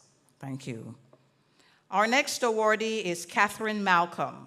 Catherine Malcolm has over 40 years of entrepreneurial experience and has been the driving force behind the renowned restaurant brand Jerk Machine, which she co-founded with her husband, Desmond. Her unwavering leadership has exemplified fortitude and resilience, establishing her as a trailblazer for economic empowerment and entrepreneurial advancement in the South Florida community.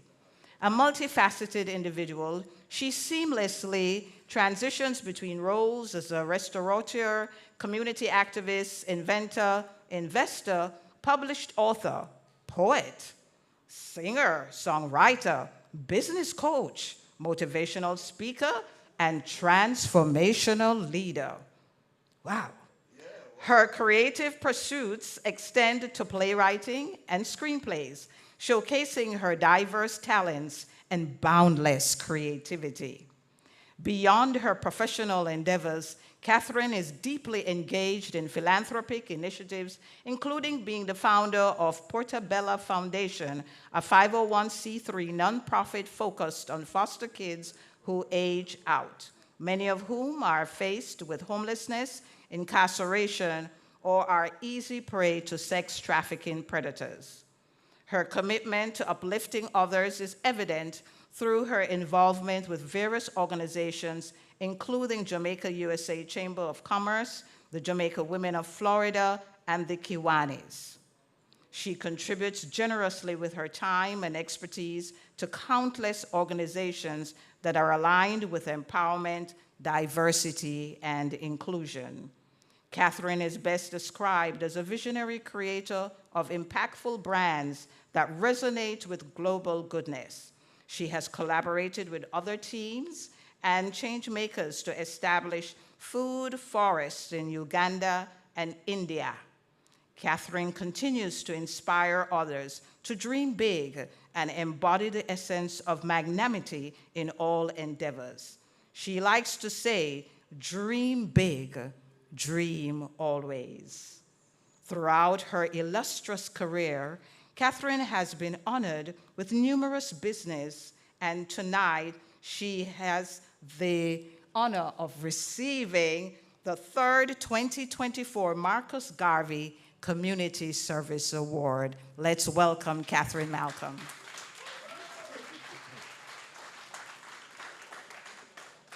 And it's a long time. I see Catherine from time to time, but it's a long time I don't see hubby, Desmond. Right, put up your hand, Desmond. Long-time supporters of the Roots family. So we are pleased and honored. This says 2024 Marcus Garvey Community Service Award, presented by Roots Foundation, Inc., to Catherine Malcolm for your exceptional and exemplary contribution to the South Florida Pan-African community. Saturday, August 17, 2024. A balance. I'm not going to have a mic on a stage and not use it. You know that. Come take my picture first. Yo, give it to her first. Right. Yeah, I'm here.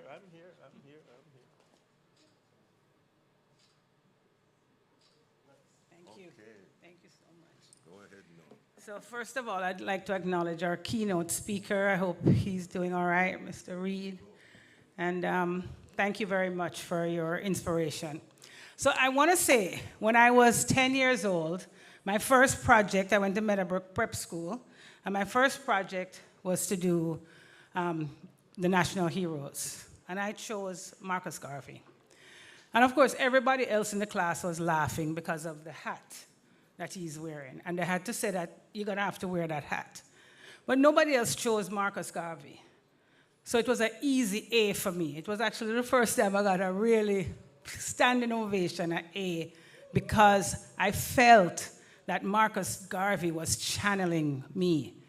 I really put my all into that project because I felt that he was who I was who he was. And I have lived my life to be who Marcus Garvey is. It takes something to start a movement. And many people who start a movement don't see the promised land that they set out. Jesus, Moses, Marcus never got to Africa, but his legacy is still here. When is the best time to plant a tree? It was 20 years ago. When is the next best time? Now. So if anyone doesn't know, the movement that I have begun is called Portabella. Portabella is about 20 years old now. It stands for pooling our resources, talents, acquiring business equities, living life abundantly. It doesn't have any hate inside of it. It doesn't have any kind of me up, you down inside of it. It has exactly what it is that we have been taught from Jamaica, is to have peace and love. That's who our teachers have been.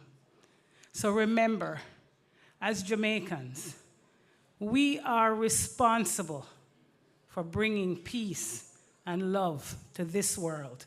Nothing less. Peace and love. Thank you.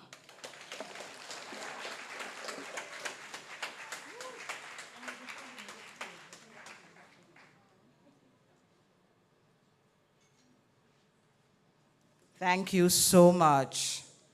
Wow, 3 magnificent awardees. We thank you all for your service to our community.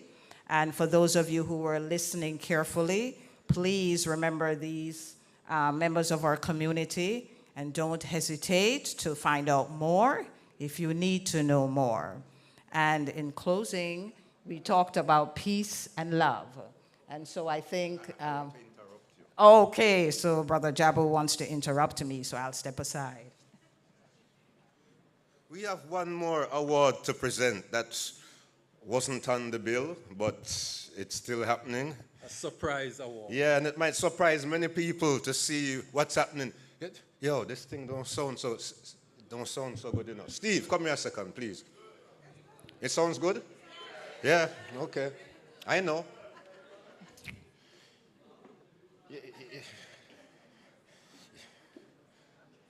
Yeah. He don't know nothing, but just stay, don't go. I'm going to give him an award and he doesn't know. And people might say, how come you're giving a Marcus Garvey award to a white dread?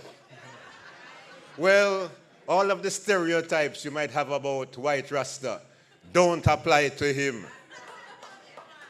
You know, right now, we keep friends. If you all remember John Brown, who gave his life at Harper's Ferry because he thought Black Lives Matter. Yeah, well, those kind of white folks who respect black people and do their own thing, we can deal with them. So Priest, even before me, was dealing with him, and I know him through him. And then doing the Marcus Garvey Roots Extravaganza all these years, we've been using their equipment. His brother used to do it for many years when he was available. His brother is out of the picture right now. And Steve came for the last 6, 7, 8, 9 years, however long. He's been doing the audio for us and has never asked for $1. So we want to recognize him, like how we are passing the baton on, and we've been doing it for 20 years now. 2024 Marcus Garvey Community Recognition Award, presented by Roots Foundation to just Steve McGowan, in recognition of your many years of providing audio and technical support for the Roots Extravaganza. Saturday, August 17, 2024. What a thing when him go home and put this on him wall. Yeah, so you see, say, yeah, we're not partial. Now, just Steve is a brethren I know from, he was going to school. Knew him early out as a young youth, looking, you know, trying to find out what this Rasta thing is all about. So he came upon people like myself, and I remember Priest Knuckles seated right at the back there, Pablo. And from we meet each other, we just never leave each other. I find him to be a real soldier. He's a man I can call any hour of the night. If I break down in war and I call just Steve, I don't have to think whether I'm coming. I know him coming. He's a loyal brethren. The last 2 times I broke down is him come push me. All right. See, so because I am not really here right now, I'm more in Jamaica, I have to be looking out for my brethren. See, so you know, it's a heartical brethren. See, so this one I man give real proudly to I man brethren. And when them say, hold on, before you even go this up, when them say Marcus Garvey was prejudiced, a lie. A lie. And when them say I and I prejudiced too, a lie. Right now you can be pro-black without being anti-white. We can chew gum and walk at the same time. So, shake the man's hand and hold on upon your award, sir. Yes, yes.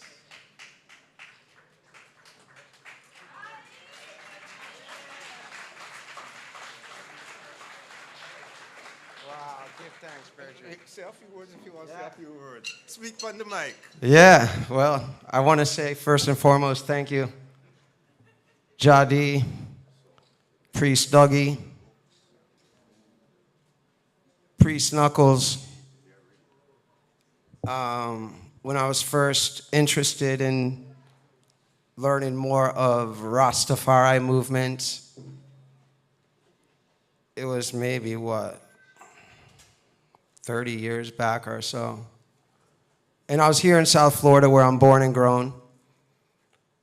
And it was pretty ironic that most of the Rastas that I would pass by at the little food spots like Bobby's or wherever the case, I would try to hail them, and most of them would just kind of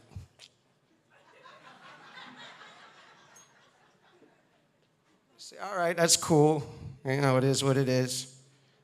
But my interest in trying to see what this whole movement was about, because I knew something was going on with this movement that wasn't going on anywhere else in the world or with any other nationality of people.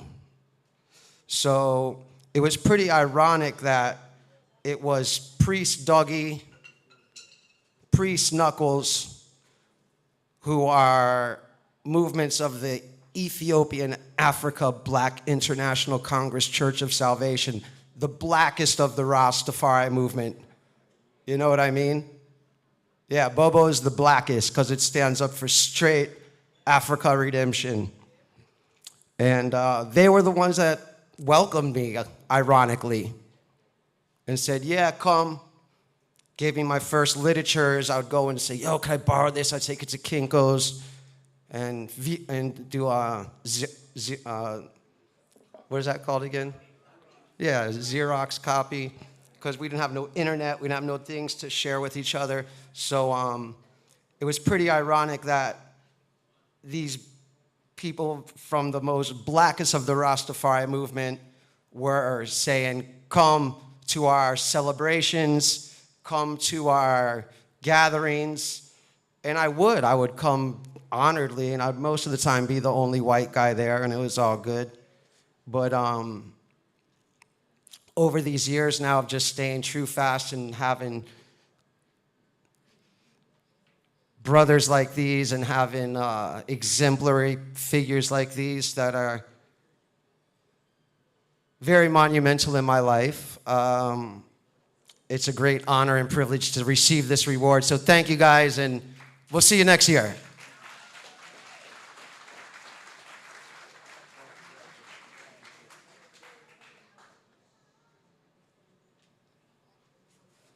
Surprises are good, aren't they? I love surprises. Yeah, and a well-deserved one. So ladies and gentlemen, we know that you've been sitting for a while, and we actually have vendors in the house. How many of you have had a chance to walk around and check out I&I, Roots and Culture, or check out our spiritual mother and wise woman, Iarite, author, or check out Baba Pearson's herbs and medicines and formulas to cleanse our bodies, or check out Jeffrey Phillips' table, author of Marcus is, what's the rest of it? Let me see if you were listening. My name is Marcus. Yes, remember that, okay? And we have several other vendors in the house. Please, we're gonna I'm going to say check out my book, the Rastafari View of Marcus Garvey is in the back. The High Priest, The Philosophy and Opinions of the High Priest by Priest Dougie. It's in the back. Yes. And we have some other Marcus Garvey readings there, right at the back over there. So check it out. Yes. And all right. We have food and refreshments. We have food and refreshments for sale. I know we're trying to get the program going, but you know, it's okay to get up, stretch, walk. Please don't sit for more than an hour. It is not good for your circulation. It's not good for your muscles. You got to move around, okay? So we're going to go into some other programs. But while we're doing that, we want you to just move around and listen while you're moving. You can listen while you're walking. You can walk and talk, as Miss Lou taught us very well with one of her songs, one of her folk songs. Okay, use this opportunity to exchange numbers and get an idea of what's happening in our South Florida community. We have a lot of different programs going on. There is Wawa Aba Wellness over there, another 501c3 organization. They provide services not only in South Florida, but also in Ghana, West Africa, and in Jamaica.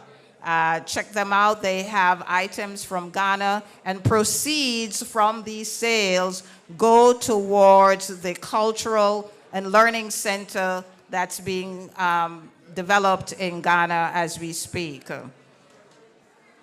We also would like to take this time to thank the staff here at the Miramar Cultural Center for allowing us to be in the space. And we have been here for the last few years, and they have been very warm and receptive to us. So we want to thank them as well for allowing us to use the space to do the Marcus Garvey Extravaganza for the past few years. 20 years of celebrating a great hero. So we have some items that are being gift items that we're giving away at the Wawa Abba table. But you have to answer some questions. We're not just going to give them away. So as the group is setting up, are they ready? Not quite. Not quite. Okay. All right. So, quick question. Who knows the answer to this question? Which president of the United States was responsible for deporting Marcus Garvey, and what year?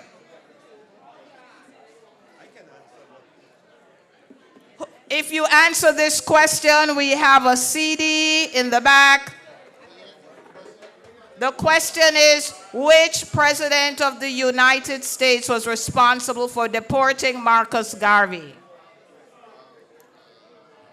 Nobody knows. Wait, hold on. That's not fair.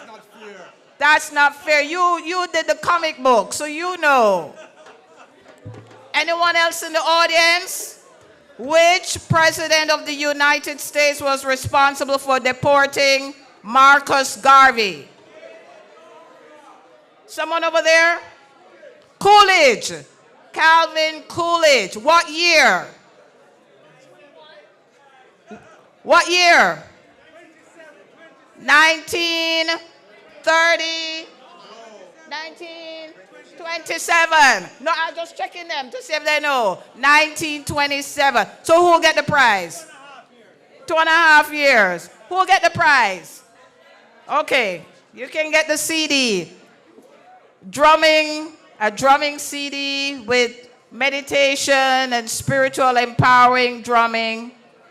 Please check out the table Wawa About Wellness. I think they're ready. Sasa. So, ladies and gentlemen, we're going to ask you, please, to return to your seats as we're going into the next entertainment for the evening. Okay, so Sasa African Dance Theater was one of the highlights of the 2023 Marcus Garvey Roots Extravaganza, so much so that we felt compelled to invite them to return to our stage for the 20th annual extravaganza. Founded by Sheila McCrae, Sasa African Dance Theater is a community-based grassroots ensemble that has shared traditional and contemporary rhythms and dances of the African diaspora throughout Florida since 1998. The name of the group originates from the Kiswahili word sasa, which means the time is now. By partnering with both local and international cultural creatives, SASA continues to fulfill their mission of performing, teaching, and celebrating African dance and drum through live performance, workshops, community classes, and support for emerging cultural artists. The Roots Foundation and Commissioner Chambers are pleased to welcome the Sasa African Dance Theater to the Roots Extravaganza stage once again. Enanum ne ejanum. What did I just say? Obuame akwaba Sasa. Help me welcome Sasa Dance Troupe.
Wow. I see we got people up on their feet. But you know what? I did not see the CG dance. CG? I didn't see you dance to the drums. You ready? Okay. Drums. Come, we have to play for the CG. Okay. All right. Thank you. Ladies and gentlemen, I know you're all moving around and getting food and, getting to meet each other and exchange numbers and ideas.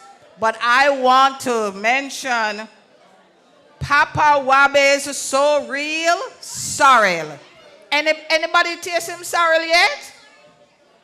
Man, you have to get a Papa Wabe's So Real Sorrel. And who knows what sorrel is? And what it is good for? Ah, okay. So yes, sorrel, it's actually a hibiscus family flower. It is not the hibiscus flower that you see growing in your yard on a regular basis, but it's from the same family, similar. And that bud has very, very important minerals and other vitamins that we need for our body. Very rich source for our blood system, and for our liver. So we recommend that you drink sorrel not just at Christmas time, but all through the year. It flushes the body, flushes the kidneys, the liver, and is a very rich source of vitamin C and other minerals that our bodies need. So check out Papa Wabe's So Real Sorrel. Did I get it right? I got it right. Thank you. Okay. It's good. It's very good. Yeah, so check it out. Okay? Has everybody gone around and seen the vendors, purchased some books? Remember, education is key. One of Marcus Garvey's philosophy was that we have to educate ourselves. And remember now, emancipation is not just about freeing yourselves physically, and not just freeing yourself mentally, but also spiritually. So spiritual liberation is a vital component of emancipation. Yes, video.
When the first enslaved Africans arrived in America. The date was August 20th, 1619, to be exact.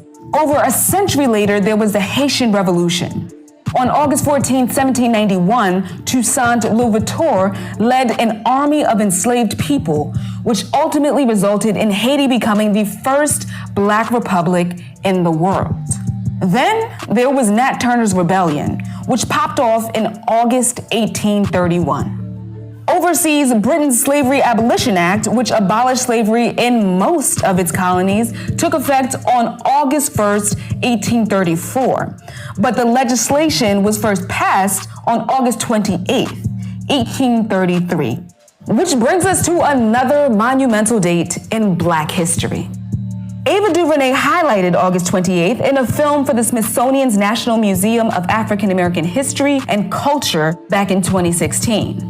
August 28th is significant because it's the date of Emmett Till's murder in 1955, MLK's I Have a Dream speech and the March on Washington, which took place in 1963, and Hurricane Katrina became a Category 5 storm and hit land in 2005. And in 2008, Barack Obama became the first African-American presidential nominee. I accept your nomination for presidency of the United States. Many prominent Black figures like Henrietta Lacks, Marcus Garvey, and Chairman Fred Hampton were born in August, and many of them died in this month too. And now back to the origins of Black August. Freedom fighters, resistance organizations, Black liberation organizations have really been taking the month of August, not just to honor the memory of George Jackson's life, but really to challenge the multiple systems that killed him. The systems that continue to criminalize Black bodies, the systems that continue to imprison and enslave us, the systems that continue to render our communities unhealthy and over-policed. Brittany Packnett Cunningham is an activist, educator, writer, and host of the podcast Undistracted. And just like Juneteenth, Black August is something that is coming more and more into the American consciousness. I don't get mad at Black folks when they don't know about Black August. There is an investment by the powers that be who would much rather maintain white supremacy culture and dominant culture status quo. And that is much more easily done when Black folks don't understand what we are capable of and can't see the evidence of how we've been freeing ourselves for generations. Before we get too far ahead of ourselves, it's important to note that Black August is not Black History Month. After all, Black History Month was started by Carter G. Woodson and was initially Negro History Week. Its aim was to promote the study of African Americans and their contributions to this nation. Packnett Cunningham says that both Black August and Black History Month are distinct but critical. Black August challenges us to look at the systems that rendered Black people silent in the first place. Black August really pushes us to say there is a reason why we have to create these distinctive moments and distinctive opportunities for us to shine the light on ourselves and each other. So how do we not only shine the light during a Black History Month, but how do we challenge the systems that silence us during a Black August? In the century since the first Africans were brought to America, we've had to fight for our liberation every step of the way. And today, in the 2020s, we still fight for our full and uninhibited liberation, which includes voting rights, access to health care, and education, among other issues. But is Black liberation an ideology that is at the very core of Black August an achievable goal? I have to believe Black liberation is an achievable goal. That kind of critical hope is what helps you keep going when it's difficult. I have to believe that Harriet Tubman felt like Black liberation was an achievable goal. I have to believe that Fannie Lou Hamer believed that Black liberation was a goal. I have to believe that Ida B. Wells knew that Black liberation was possible. And so if they can believe that, then I can most certainly believe that. It's hope that looks at the evidence of Black freedom fighters throughout generations who have made us more free today than we were yesterday. And that evidence, that data lets me know that it is possible. Indeed, Black liberation is still the end goal. And that means working and fighting for a future when all Black lives matter. While Black August dwells in social justice circles and is very much preserved by activists, it is imperative that we amplify the message of Black power and keep the revolutionary flame burning, now and forever.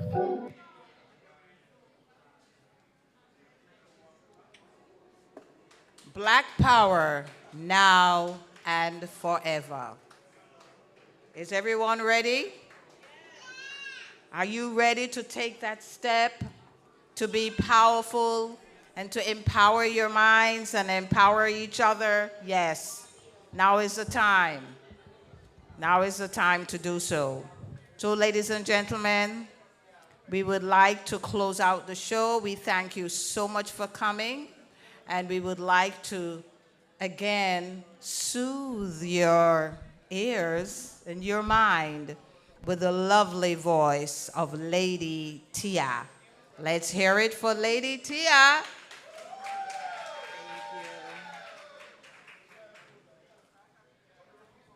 Thank you, everyone. Have you guys been enjoying yourselves? I have been too.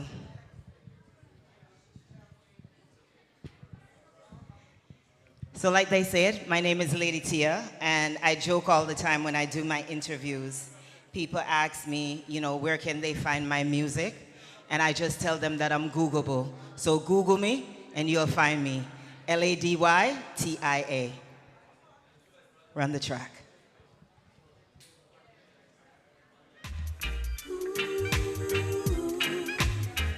Every morning I wake up, Jah is my key. Every morning I wake up, it's your face I see. Give thanks and praises, you're watching over me. From the moment I met you, I knew you would be my key, my guide, and protector in these streets. For the youth in the ghetto, my Father, I pray. Give them the wisdom to choose the right way. Some are blaming on poverty, but that's not a crime. Some of the poorest people have the cleanest of minds. I want y'all to listen and listen to the words in this song. Some of the poorest people have the cleanest minds.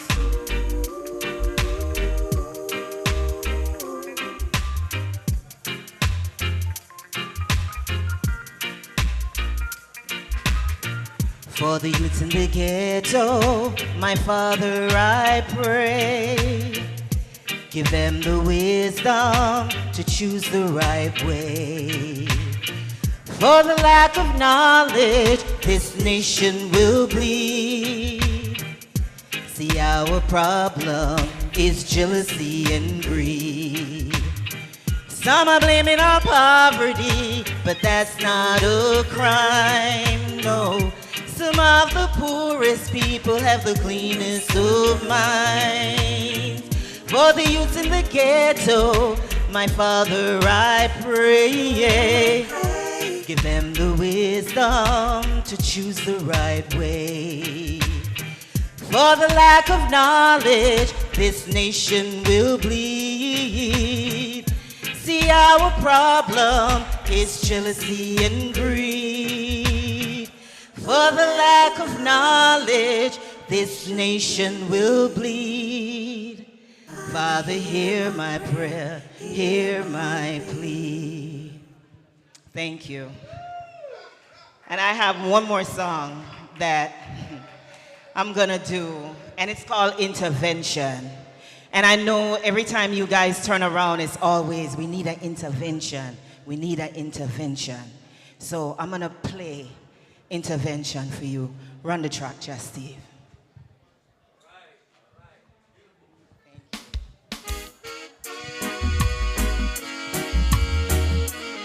Jah is my light and my salvation.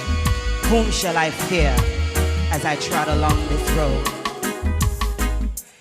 They can fool us, no. They can't use us, no. They can try, but only Jah protecting I. Intervention is a must.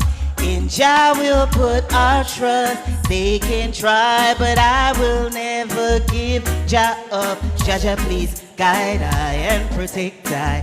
See the Edens arise up against I. Need your invention, your protection. Only you can change their plan. They never dare touch the Lord's anointed. Yes, they never dare touch the Lord's anointed. Jah, Jah, guide I, protect I, we pray.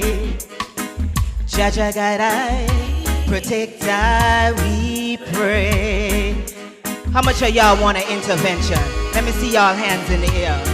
Help us, Jah, Jah, as we pray.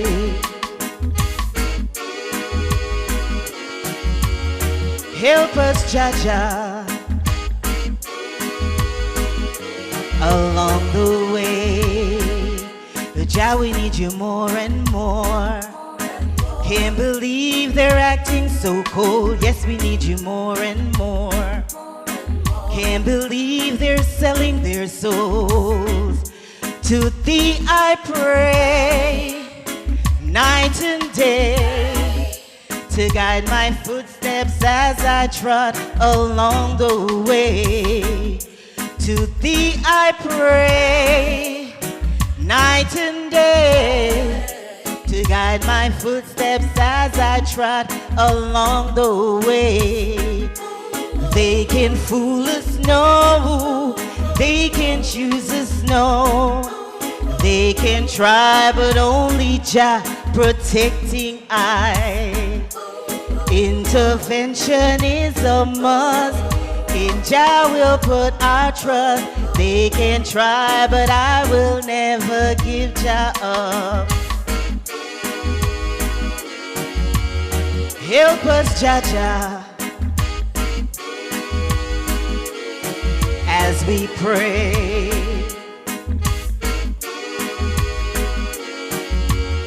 Help us, Jah, Jah, along the way. Let me hear y'all. Jah, we need you more and more. Can't believe they're acting so cold. Yes, we need you more and more. Can't believe they're selling their souls. Intervention is a must. In Jah we'll put our trust. They can try, but I will never give Jah up. Thank y'all so much. Once again, my name is Lady Tia. Thank y'all, thank y'all, thank y'all so much for all the love and the support. Jabalani, Jabalani wants me to sing back his signature song, which is my signature song, and I know it's gonna be your signature song too. Run the track, Justine.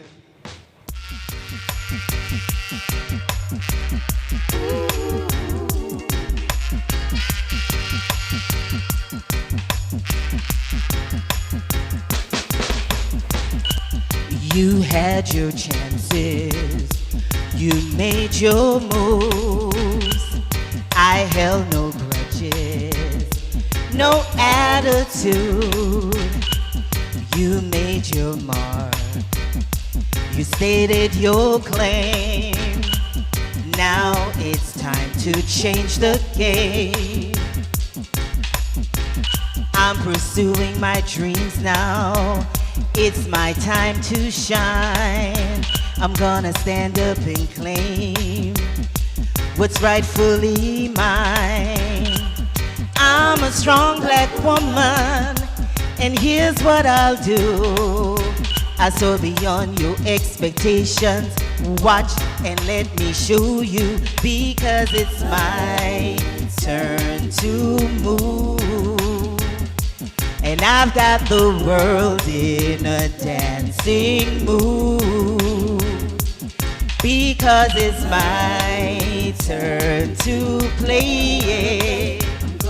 And I did things my way.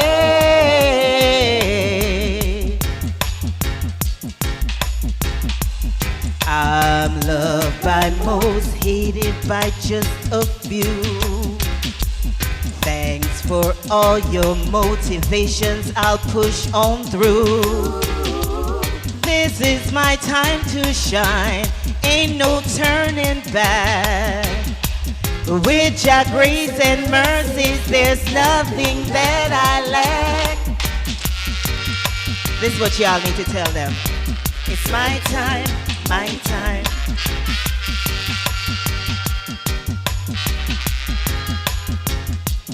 Because it's my turn to move.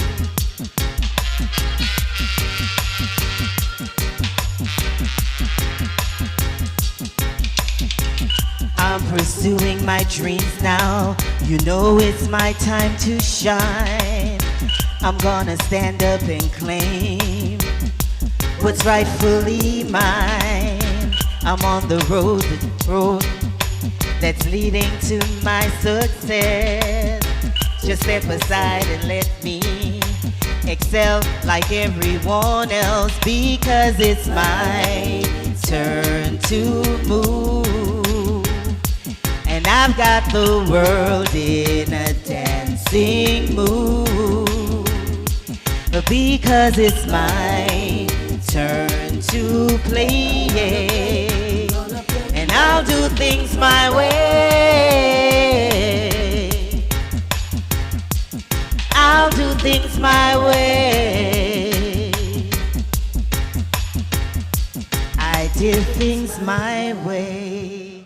Thank y'all so much. Awesome. Yes, it's my time to bloom, my time to do things my way, my time to make it. Oh, what a beautiful voice. Thank you, Lady Tia. Beautiful, beautiful. And on that note, we would like to again thank our corporate sponsors, Tomlinson Dental Care, Golson Spinal Centers, the Foundation for Sickle Cell Disease Research, Vico in the Lauderhill Mall, PRMG Mortgage Company, Nature Works for You, LLC, Alternative Healthcare, Sankofa Legacy, Carl's Seafood, Brain Concepts, Kuya, Herbal Garden, A1 Kitchen and Exhaust Service, MrInternetSystems.com, Nature's Coolest Juices, Catherine Peak, Pure Spring Water, Talawa Roots Tonic, Roots Reggae and Culture Magazine, Papa Webe's So Real, Sorrel, and our media partners, WHQT Hot 105 FM, WDNA Radio 88.9 FM, Mikey B Radio Show, IrieTimes.com, Island Beat Marketing, Just Steve and the Counteract Crew, Wild Child Productions. And let us thank our vendors, I&I Roots and Culture, Sister Moy, One of a Kind, Cultural Design, LLC, Jeffrey Philp, Baba Pearson, Mama Iarite, author, spiritual mother, and a very wise woman. And also we have books from Priest Dougie, president and co-founder of Roots Foundation, Inc. Also there are books there by Brother Jabulani, co-founder of Roots Foundation, Inc. Please check out the tables, ladies and gentlemen. Please support our vendors. We still have food and drink. And ladies and gentlemen, we are here for at least another 30 minutes.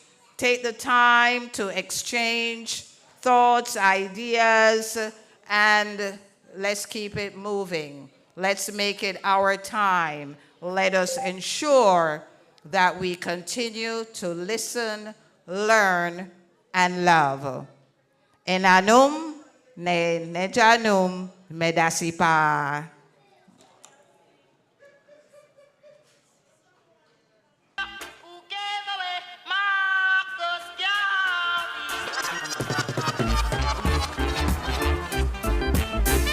Ray Rankin.